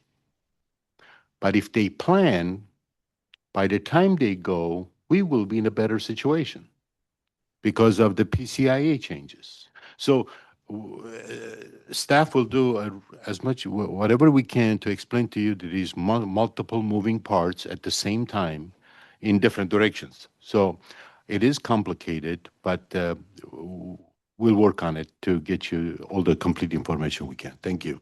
Okay. Director Darling, this is Catalina Murphy chiming in. We have officially lost our quorum. So my recommendation is that we adjourn this meeting. Many of these topics are going to be talked at in upcoming meetings and recommend that we move forward with that. And everybody watching the tape later, come to the budget workshop because there's so much information and it will really help us all. So thank you all for Your mic, Director Darling. Thank you. Sorry, I turned it off. Thank you guys all. And I adjourn the meeting.